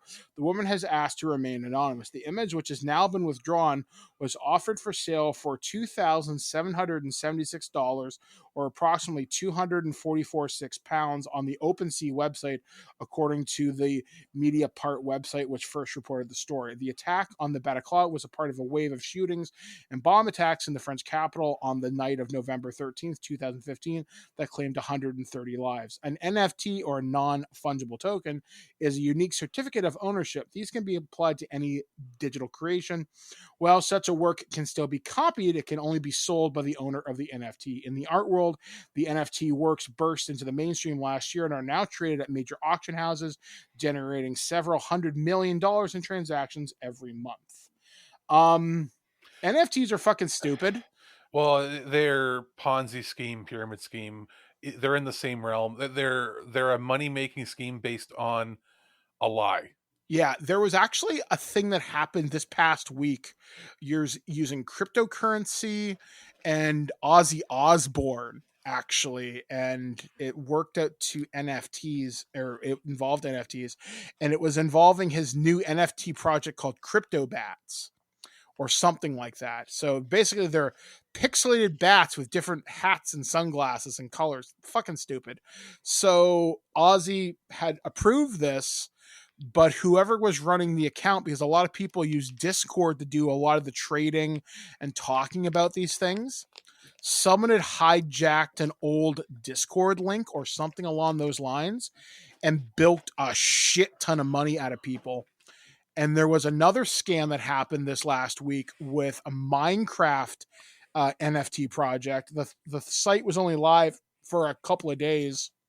And then once they sold a couple of $1 million worth of these tokens, the site disappeared and all the projects disappeared, and the Twitter account has been silent ever since. And that's what's known as a rug pull.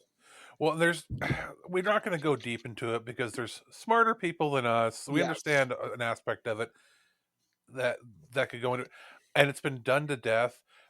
I just want to make something abundantly clear to all of the fucking gaming companies that have been emailing us for the last year and a half. Fuck off! Stop. We have no interest in your fucking NFT game. We will never have any interest in it. We are not here to scam the gamers and our listeners out of money. We will not partnership with anything to do with NFTs. And this goes for the small, clearly Ponzi scheme style bullshit games that we get asked about a lot, all the way up to the large, very large AAA studios that are trying to push NFT games and offer us review codes or offer us or want us to share the news. We will not touch it.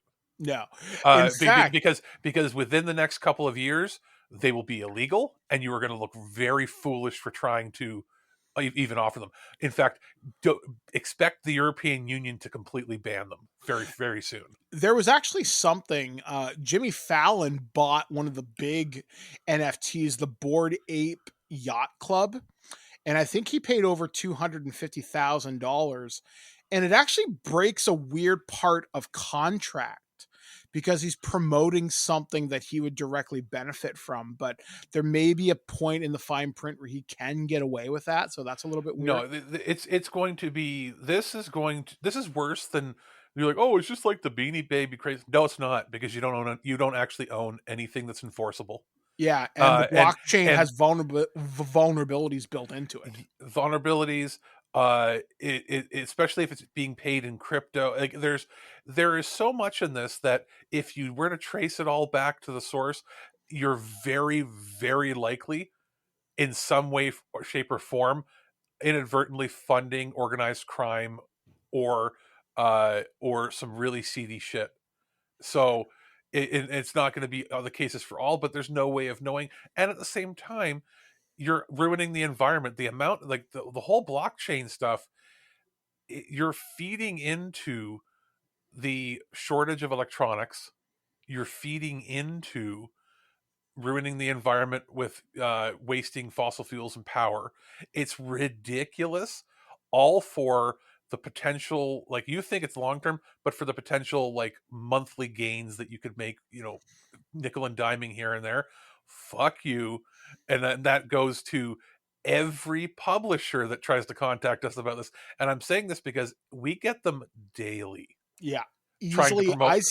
I see 3 or 4 in my inbox addressed directly to me, but because you do most of the back end now, Yeah, you get a lot more than me. I see it I see the generic bullshit ones going to feedback, and I see ones directly, and I won't name names here, but I have received some from large publishers that have asked, could you promote this?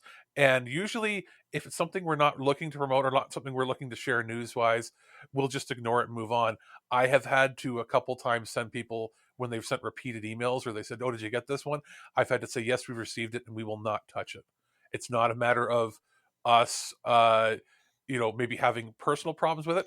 We're not touching it because we don't want to promote something that is very likely going to be illegal in a couple of years. Yeah, like I've had 2 brushes with the NFT experience, and one happened to a friend of mine, Lewis Linkara. Someone made an NFT of him running, like from a skit years ago. So they're now profiting from his likeness. That's happening a lot. Yeah. And it's way worse with women creators. Yeah, and it's kind of it's fucked up.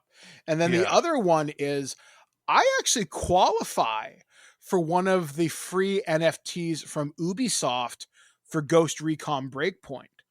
But there's a catch. Because I don't play on PC, I can't get it on my Xbox. I also don't want anything to do with it. I just wanted it because it was like, hey, I get a free helmet. Cool. Does it do anything for stats? And not really, but and it looks cool. And you know what? I'm going to say this, Mike, fuck you. You're part of the problem if you want that. Oh, no, because people are trying to flip them and they expect them to go for over $100. I think they average now about $5 to $10. Well, it's not just that. Like, don't get suckered in thinking you get something good in your game for this, because Ubisoft is going to be one of the ones that it's going to burn them. And you've seen it in the news. We're not talking about the news articles right now that happened in the last couple of weeks of how tone deaf they're behaving towards this. And we like Ubisoft games. We like a lot of the stuff that comes out. We're fair with our reviews, but we will not support anything, or whatever it is. Yeah. Anything related to NFTs. No. Until the legal status of this is cleared up. Yeah, like there's too many problems. There's vulnerabilities in the blockchain. What caused a lot of the problems with another crypto grift currency NFT bullshit is because part of the blockchain is not online. There's a vulnerability there, and you can take advantage of that if you're smart and clever. There are exploits built into some of these services. One of the other big scams for NFTs is they weren't being delisted from these marketplaces. So the digital ownership, I think this is how it happened, was still listed at the lower price. So they were reselling it and making money off a product that they had no right to, but because the listing wasn't taken down, I think the ownership was still embedded in that code. Basically, it's a whole. This is the biggest clusterfuck bullshit speculating market I've ever seen. Yeah, I mean, anything in the nerd space right now, the only thing I would even consider remotely tradable and collectible are comic books. And because those are a known quantified value if they're from the 1930s to probably about the mid 1990s. You have 100 years of physical media to deal with there. Yeah, whereas digital media is only worth a fraction of what's physical and tangible, and will only be worth a fraction of what's physical and tangible, and will never go up in value. no matter what people think the future ventures are going to be, it can't, because there is no such thing as digital scarcity unless something is scrubbed from the net completely. The only thing I could see possibly working as a digital NFT, and it would make sense. Do you remember when the Pharma Bro had that copy of that Wu-Tang album Once Upon a Time in Shaolin? Yeah. If you told me someone had turned that into an NFT and someone like, I don't know, fucking Jay-Z bought it and only he had that copy, sure, that makes sense. But it only works as long as it never gets released. As Jay-Z's friend doesn't just make a flat copy and throw it on a single site once. Yeah, as long as it never touches the net. And there are people, I've heard stories about this, where people are displaying their NFT artwork by hooking up TVs in their house, turning them vertical, and displaying it via USB port. And guess what? You now have made you've made the entire planet cry for your energy waste. Yeah, it's really dumb. And I know some people, some of my friends are artists and they're like, well, should I do it? Somebody I know has made some money off of it, which is great. If you are in desperate need of cash and you're an artist and you can get paid doing it, if you consider it digital art that you're making, like DeviantArt, or you're making commissioned work, and you want to do that, that's fine. I still have problems with the implications of how it's attached to the blockchain and how blockchain works in general. I find it unethical. But if you're making money as a commissioned art to do that, that's fine. You just have to be okay with the fact that whoever's buying your art that way is being sold a bill of goods that isn't really what they're being sold. Yeah, like I think the whole idea is a little bit goofy and stupid. And the fact that someone turned it into a whole cottage industry and the whole, believe, you want a deep dive on dumb shit, look up the history behind that Bored Ape Yacht Club. It'll fry your fucking brain. So we're going to get off this topic. Yes. But basically, we don't want to go deeper into it other than we find it ethically and personally stupid, and we will not be supporting it. Yes. So in other depressing news this week, this one comes courtesy of my friend Shannon, who actually kind of spotted this. So this, a tourist at Auschwitz detained after doing a Nazi salute as a quote unquote bad joke. A tourist was detained after she was seen doing the Nazi salute on a visit to Auschwitz death camp. The 29-year-old from the Netherlands made the offensive gesture in front of the entrance to the camp, where an estimated 1.1 million people were killed during the Holocaust. She was caught performing the salute while her husband took a photo of her standing in front of the gate where the words Arbeit macht frei, work sets you free, written across the top. She was arrested and later charged with engaging in Nazi propaganda. The woman was fined an undisclosed amount.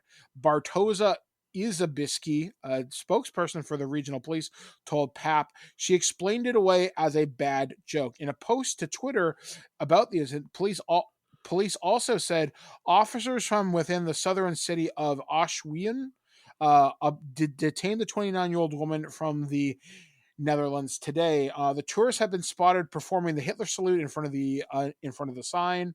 The detainee was charged with engaging in Nazi propaganda. She confessed. They added the detainee was charged with promoting Nazism. The woman confessed such an offense is punishable by a fine, restriction of liberty, or imprisonment for up to 2 years. Earlier this month, the Auschwitz Memorial called out anti-vaxxers for comparing COVID to the Holocaust. Over the past year or so, there's been a growing trend among COVID deniers and skeptics made links between political decisions made during the pandemic to Nazi Germany, most notably vaccine documentation. But the Auschwitz Memorial has spoken out after a U.S. politician criticized local rules that require residents to wear masks and have proof of vaccination. Replying to a tweet from Muriel Bowser, the mayor of Washington, D.C., about the mandate, one Ohio Congresswoman, Warren Davidson, shared a photo of a health card issued to a young woman during the Nazi regime. Posting the picture, Davidson said, "This has been done before. Do not comply." He later expanded on the post in the comments, writing, "Let's call the Nazis dehumanizing Jewish people before segregating them before imprisoning them before enslaving them, and enslaving them before massacring them." However, the link was deemed highly offensive by the Auschwitz Memorial, which preserves the site of the Auschwitz-Birkenau concentration camp. Commenting on the post, a spokesperson for the center said Davidson was exploiting the unimaginable brutality Jews experienced at the hands of the Nazis. They said, exploiting the tragedy of all people between 1933 and 1945 suffered, were humiliated, tortured, and murdered by the totalitarian regime of Nazi Germany. In a debate about vaccines and COVID limitations in the time of a global pandemic is a sad symptom of moral and intellectual decay. Which is kind of fucked up considering we just had National Holocaust Remembrance Day this past week. This is not good. And like, what would possess a person to do that in a place of all things? And I actually had this discussion with Shannon, who actually is Jewish. And I said, where else in the world could you perform an offensive gesture like that and get nailed? And I got to think there are remarkably few places that I know of personally.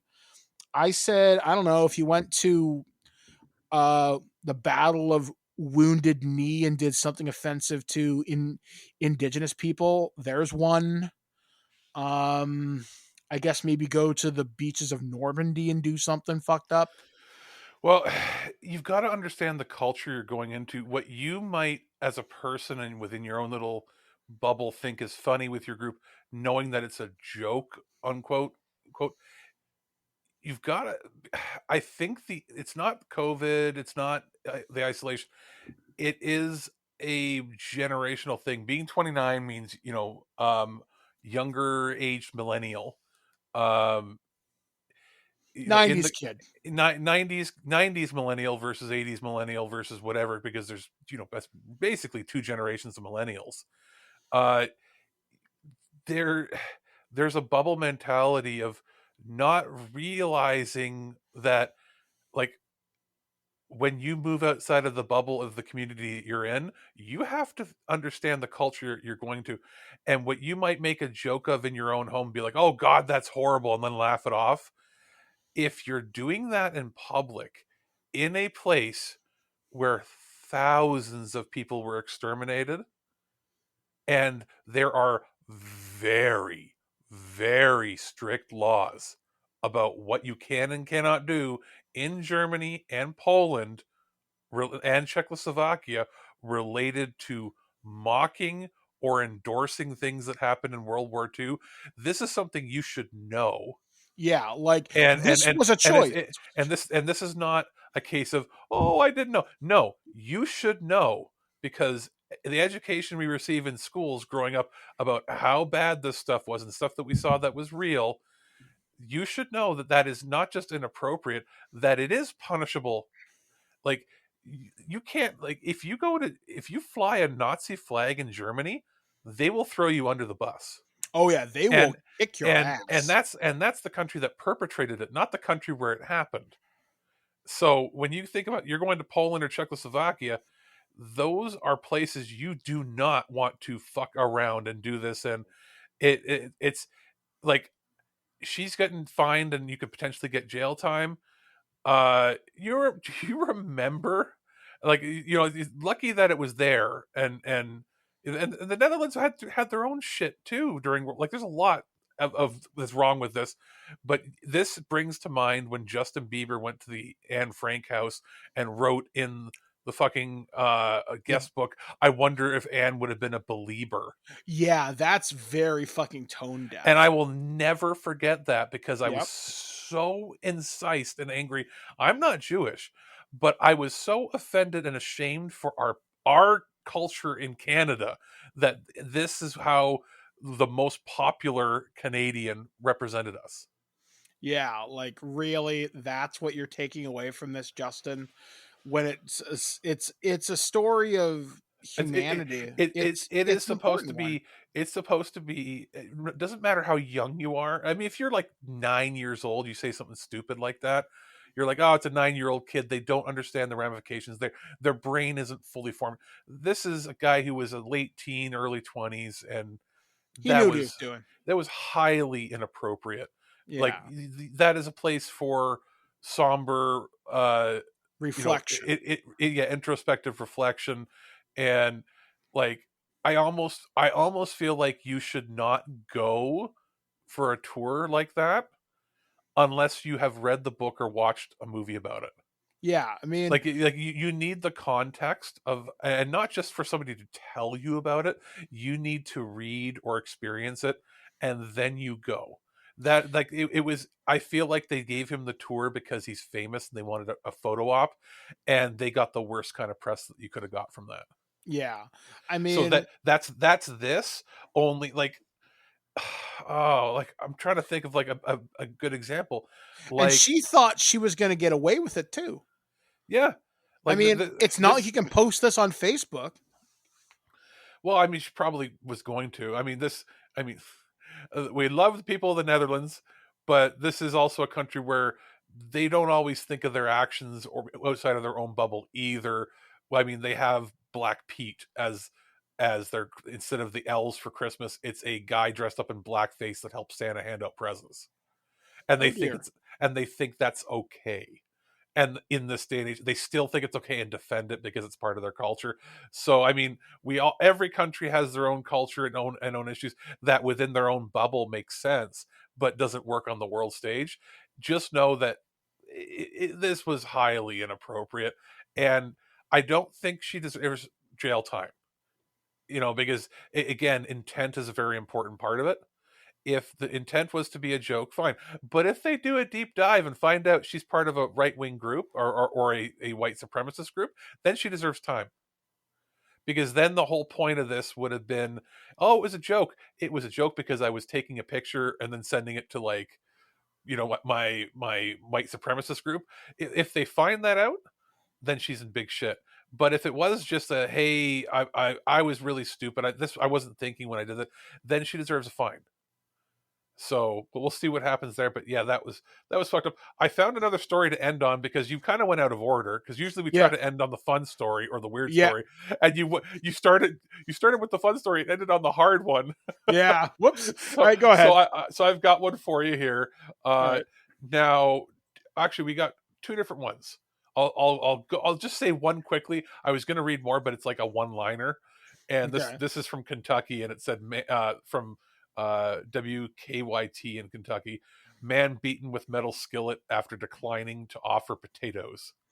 And basically apparently some guy didn't offer, what does it say here? He refused an offer of potatoes, and then the guy that offered him the potatoes threw the hot skillet of potatoes at him.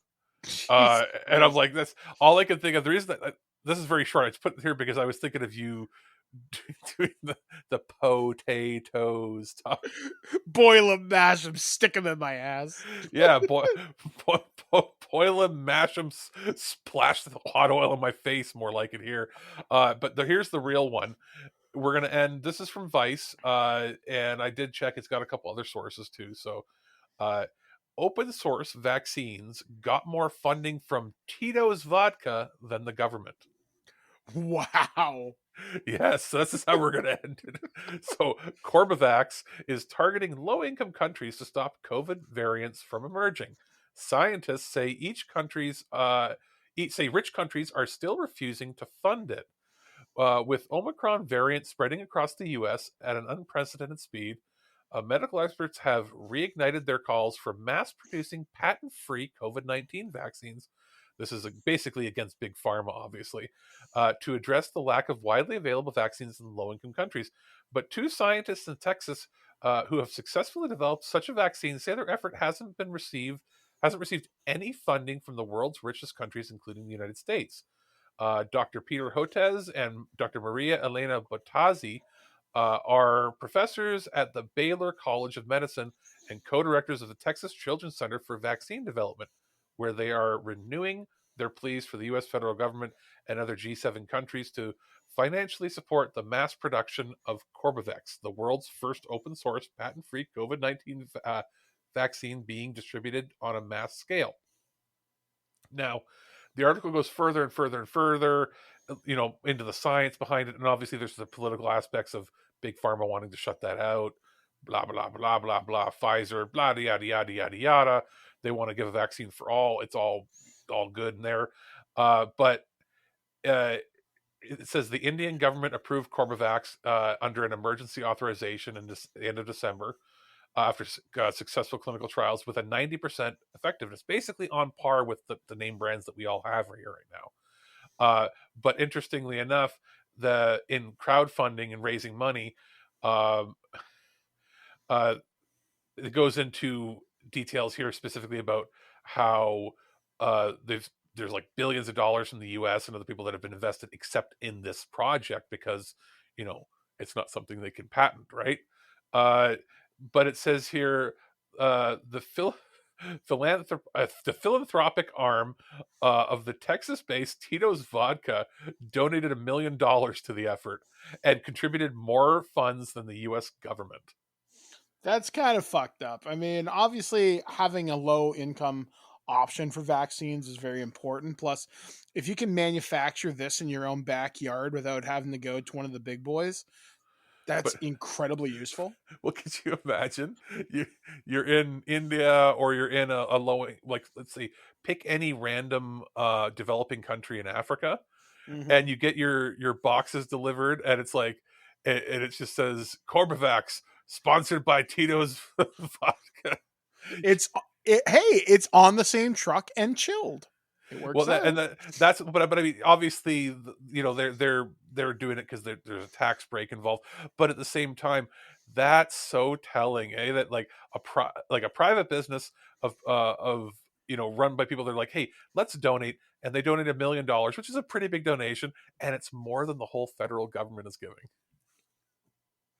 So yeah, that's gonna, like, I'm thinking, is it going to be sponsored by Tito's Vodka? They're going to have it on the packaging, or is it going to be that before you get your shot, you get a shot? That would be fucking fantastic. A shot of Tito's and a shot of COVID vaccine. Here you go, folks, just to make it go down a little bit easier. But that is going to do it for this edition of the Weird News Today, only on ThisWeekInGeek.net.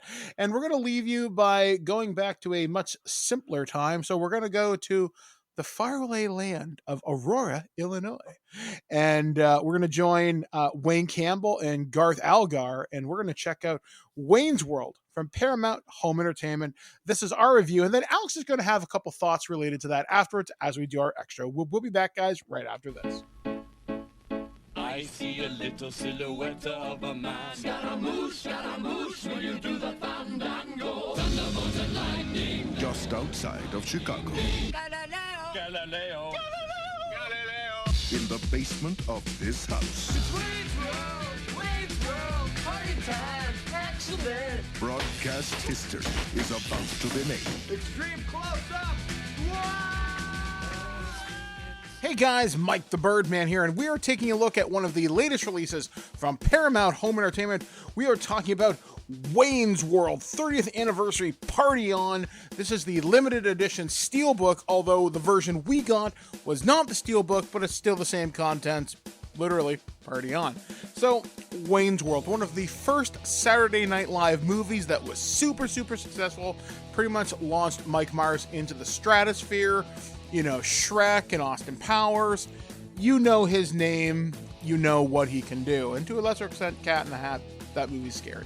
But anyway, so Wayne's World started out as a Saturday Night Live sketch, and obviously kind of grew into this super popular thing in the 90s, which is very much a part of my childhood, almost embarrassingly so. I had a Wayne's World hat.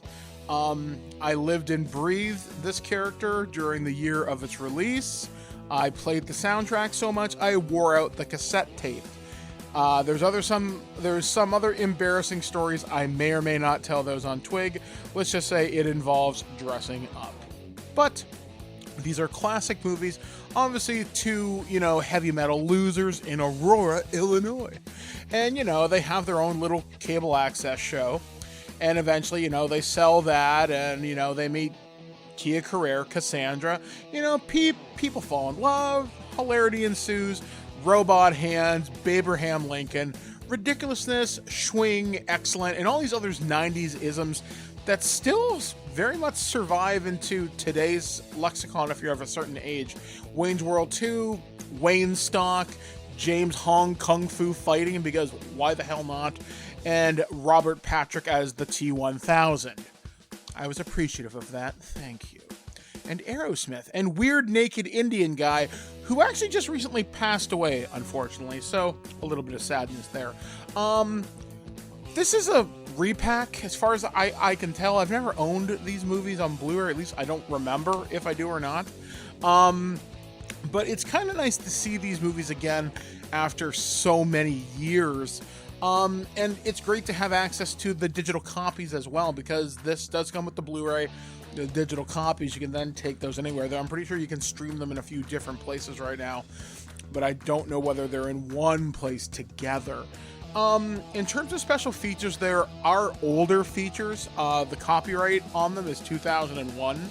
So there's, the one is called Extreme Close-Up, which is about 20-ish minutes.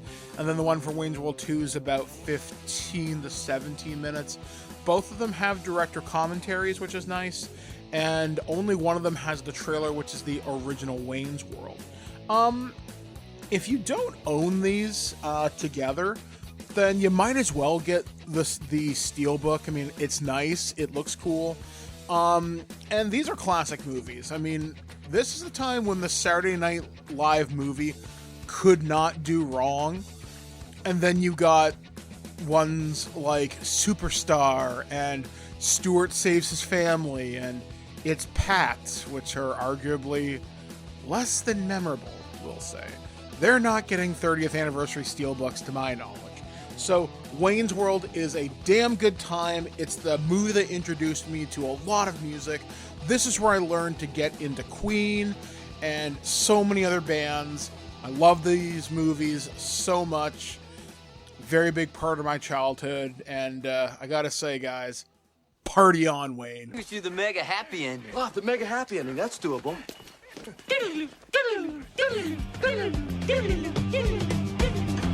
Good night and party on. Party on, Wayne. Party on, Garth. It's Wayne's World. Wayne's World. Party time. Excellent.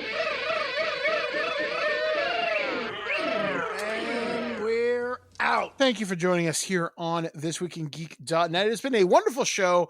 But Alex, I understand you actually have a few more memories with the Wayne's World movies. Yeah, because we ended up both receiving it for review, and just timing didn't line up for the recording of the review together. But I had a few thoughts, because basically everything you said is my opinions, except I have the opinion that is a little controversial, in that I think the second Wayne's World movie is significantly better than the first. It's a personal opinion. I think the jokes hit harder. I thought it was better edited, better put together. I think that personally that Chris Walken's a better villain than Rob Lowe. I think you and I were talking about this off air, and I described Wayne's World is a better movie with a better narrative, but Wayne's World 2 is a better comedy with better jokes. Because at that point, I was listening to some of the director's commentary and some of the special features, which they call Extreme Close-Up. The characters hadn't been really defined outside of the sketches. It was only the characters got a chance to breathe in Wayne's World 1. And then in Wayne's World 2, they knew who these characters were, and they could ad-lib and they could have fun with it. And they could really make them their own, which is why I think the jokes hit harder in number 2, whereas number 1, they're telling a story. So yeah, I don't disagree with what you're saying. Well, and outside of a few random jokes in the first one, the second one cranks up the irreverence and the ridiculousness. Yeah, exactly. I mean, the fact that fucking Aerosmith shows up, Weird Naked Indian Guy, and Jim Morrison, like, it's got so many strange throwaway jokes, but my favorite is still when the T-1000 shows up. Oh, that have you seen this, boy? And I mean, like, my parents' favorite joke when the movie came out was obviously replacing the actor with Charlton Heston. Yes, better actor here. that was great. But for me, it's the little things that I didn't notice the first times watching as a kid, because I watched the second one more than the first one way back. It Mhm. was just that, like, when they crowd surf and they get to the end of, they're like, the pizza guy shows up like, lunch is here, and as they're talking, like if you don't focus on it, a refrigerator and a goat gets crowd surf behind them for no reason. It's like, fridge is here, goat's here. uh just also little things I didn't notice, like when they go behind to the backstage. I remember the two nerdy guys come up that they get creeped out by, Yeah. which was, it's kind of a precursor to like the really creepy con nerds that meme, because this is back in the early 90s, right? But did you know that one of them is Bob Odenkirk? I did not. Yeah, I didn't realize it. I was like, I sort of recognize it because they really geeked him up really, really good there. Yeah, one's Bob Odenkirk. There's a couple other cameos that are a little surprising in there as well. But the second movie, what gets me the most, like, there are two things. One, I like the second one, I think, more because it's not just the Wayne Campbell movie. Yeah. Garth gets equal time in the second film. And Yeah. Garth's thing with Kim Basinger, I still laugh, but I laugh even more as an adult watching it now. How awkward he is in any sexual situation. Where like when they're crowd surfing, I feel weird, and they're grabbing him. I'm having fun. There's one line I was listening out of. It was one of the documentaries, and Dana Carvey's talking about Garth's character and how he based Garth's speech on his 10-year-old brother, and he talks about fixing the washing machine, and he's like, "I fixed the washing machine. It'll never break down again. You can be sure of that."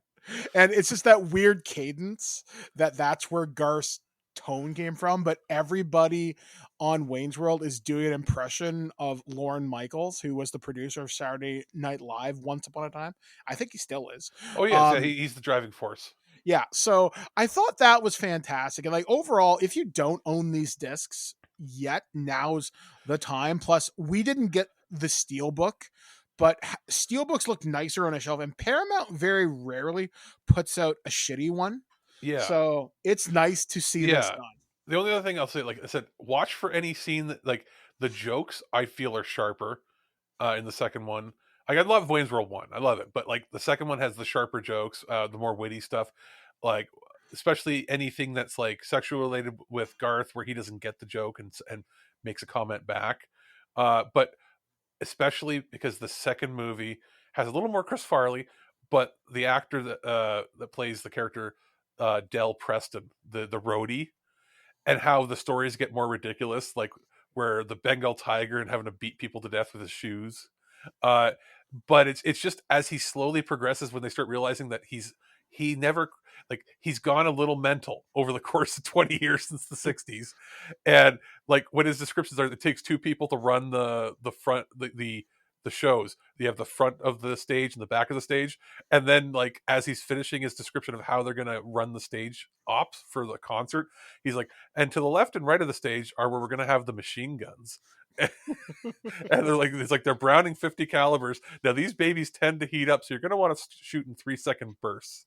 And like all the Wayne and Garth and the roadies are just like, and is there any, and he's like, is there any questions? And then Garth is, yeah, when did you become a total nut bar? Like, they could have done even more with him. Like, it was a little subtle. Like, the stories kept getting crazier and crazier. I mean, it's ridiculous. I would like to see a third one. You said to me briefly that you had an idea of how they could do a third film. Yeah, I think if they kind of took the idea of Wayne stock and explored that, if they wanted to team up and do a Coachella or a Burning Man, or if they wanted to throw their own version of like Fire Festival, I could see that working if they did Wayne Fest 2020, whatever. How they could do it is Wayne became a successful concert promoter. Like that's like, you could flow with that. Like, they did their show, the show ended, he became a concert promoter, and then sort of, retired out of the limelight and maybe had kids, sort of matured or whatever, but then not that something happens, but they get enticed to come back into the new world of podcasting or streaming. Yeah, like it could be Wayne's World, the Twitch channel, or some shit like yeah, that. like they're like, hey, there's a retro wave of stuff happening, man, and like, you know what, we're getting older, but we, there's something for us. Like, there's something they could do there where it's not that they're like trying to hold on to what's gone, but that like it's Wayne for the new generation. Think in the realm of what they did with the Bill and Ted movie. Yeah, exactly. I think this could work. So hopefully Mike Myers decides to come back if this ever becomes a thing. I think it'd be great. So yeah, I think we have a better chance of a new Austin Powers because of the style of what it is. But I mean, I would be happy with, even if instead of a movie, I'd be happy if Paramount put it on Paramount Plus and made a Wayne's World special, or made a few Wayne's World episodes. Yeah, I'd be fine with that. I mean, if they did one special every 4 months, that was a half hour, I'd be fine with it. So that's going to do it for this edition of This Week in Geek. So couple of programming notices. So since we are back in studio full time, I'm also back in school full time. Schedules may flux a little bit for the next few weeks, just while I get adjusted to my new homework schedule. There's been a small cast change on Stargate TWIG. Unfortunately, one of our cast members, their schedule just did not line up with what we're hoping to record. So we do have to say goodbye to one of them for now. Hopefully they will join us in the future when we either fight aliens or kung fu masters or become Jedi or something. I'm sure we'll have an adventure there on the show at some point. We're hopefully going to be recording more loose cannons and future imperfects with Aaron and Steve. Now that Star Trek Picard has a firm date of March. Halo just got announced. I'm sure we'll talk about that as things go forward. Tons of stuff for loose canon. We got tons of movies. We've already got our Halloween special kind of planned. I'm going to reach out to James Rolfe later on this year and kind of plan out what we're going to do for that. We'll probably tie it into something that we've always wanted to cover. Like, I've always wanted to talk about the movies of Stephen King. So we'll be doing that probably. We're going to talk about John Carpenter. And we're going to do more prototypes this year. We may pick a franchise every 2 or 3 months and just talk about it. This way we get more content out to you. They're easy shows. They're stuff that we know and love. Well, we still have to do the, I would suggest, not right away, but we're going to have to do one on, we did Persona 5, obviously, when that came out and Royal came out. We should do Persona 4 because we've got the PC version. There's probably going to be versions coming out for Switch. That's the rumor, right? Yeah. Switch and PS4. But also we got the fighting game remaster. Yeah, I actually just bought it on Xbox Series X because it was on sale for like $4. Well, so what you got was actually the older version. Yeah, and the other one it's a sequel to that. Yeah. So technically you should play Golden. Yeah. And then play the fighting game that you just got, and then play the new remix of the better version of the fighting game, because apparently there is more story there that's like on top of what the version you just got is. Yeah, so we will be doing a lot more of these. E3 is still not happening, but there's going to be Summer Games Fest, so we'll talk about that later. There's going to be a lot of good content coming up on the show. I'm looking forward to giving out these Xbox Ultimate Game Pass codes to some lucky listeners as we discuss Halo and other great stuff. So thank you for joining us, and as always, we've been around for 15 years. We would not be here without you, the loyal listeners that have followed us through every incarnation. Thank you so much. So from This Week in Geek, I want to wish Alex a happy 35th birthday, correct? That is correct. It is all right. In 2 days as of when this comes out. Yep. So happy early birthday. The Iron Sheik will be saying Jabroni to you very, very soon. So until next time, we have been Alex, the producer. I've been Mike, the Birdman, saying be excellent to each other. Thank you for 15 years. We'll catch you guys again next time, right here on thisweekingeek.net. At no point in your rambling, incoherent response were you even close to anything that could be considered a rational thought. Thanks for listening to this episode of This Week in Geek. Hungry for more? Check out our website at thisweekingeek.net. You can subscribe to the podcast, browse our Twitter and Instagram, and leave your thoughts on today's topics. If you'd like to give us some feedback, send us an email at feedback@thisweekingeek.net. Tune in next time, and remember, lower your shields and surrender your listenership. We would be honored if you would join us. Thank you for your cooperation. Good night.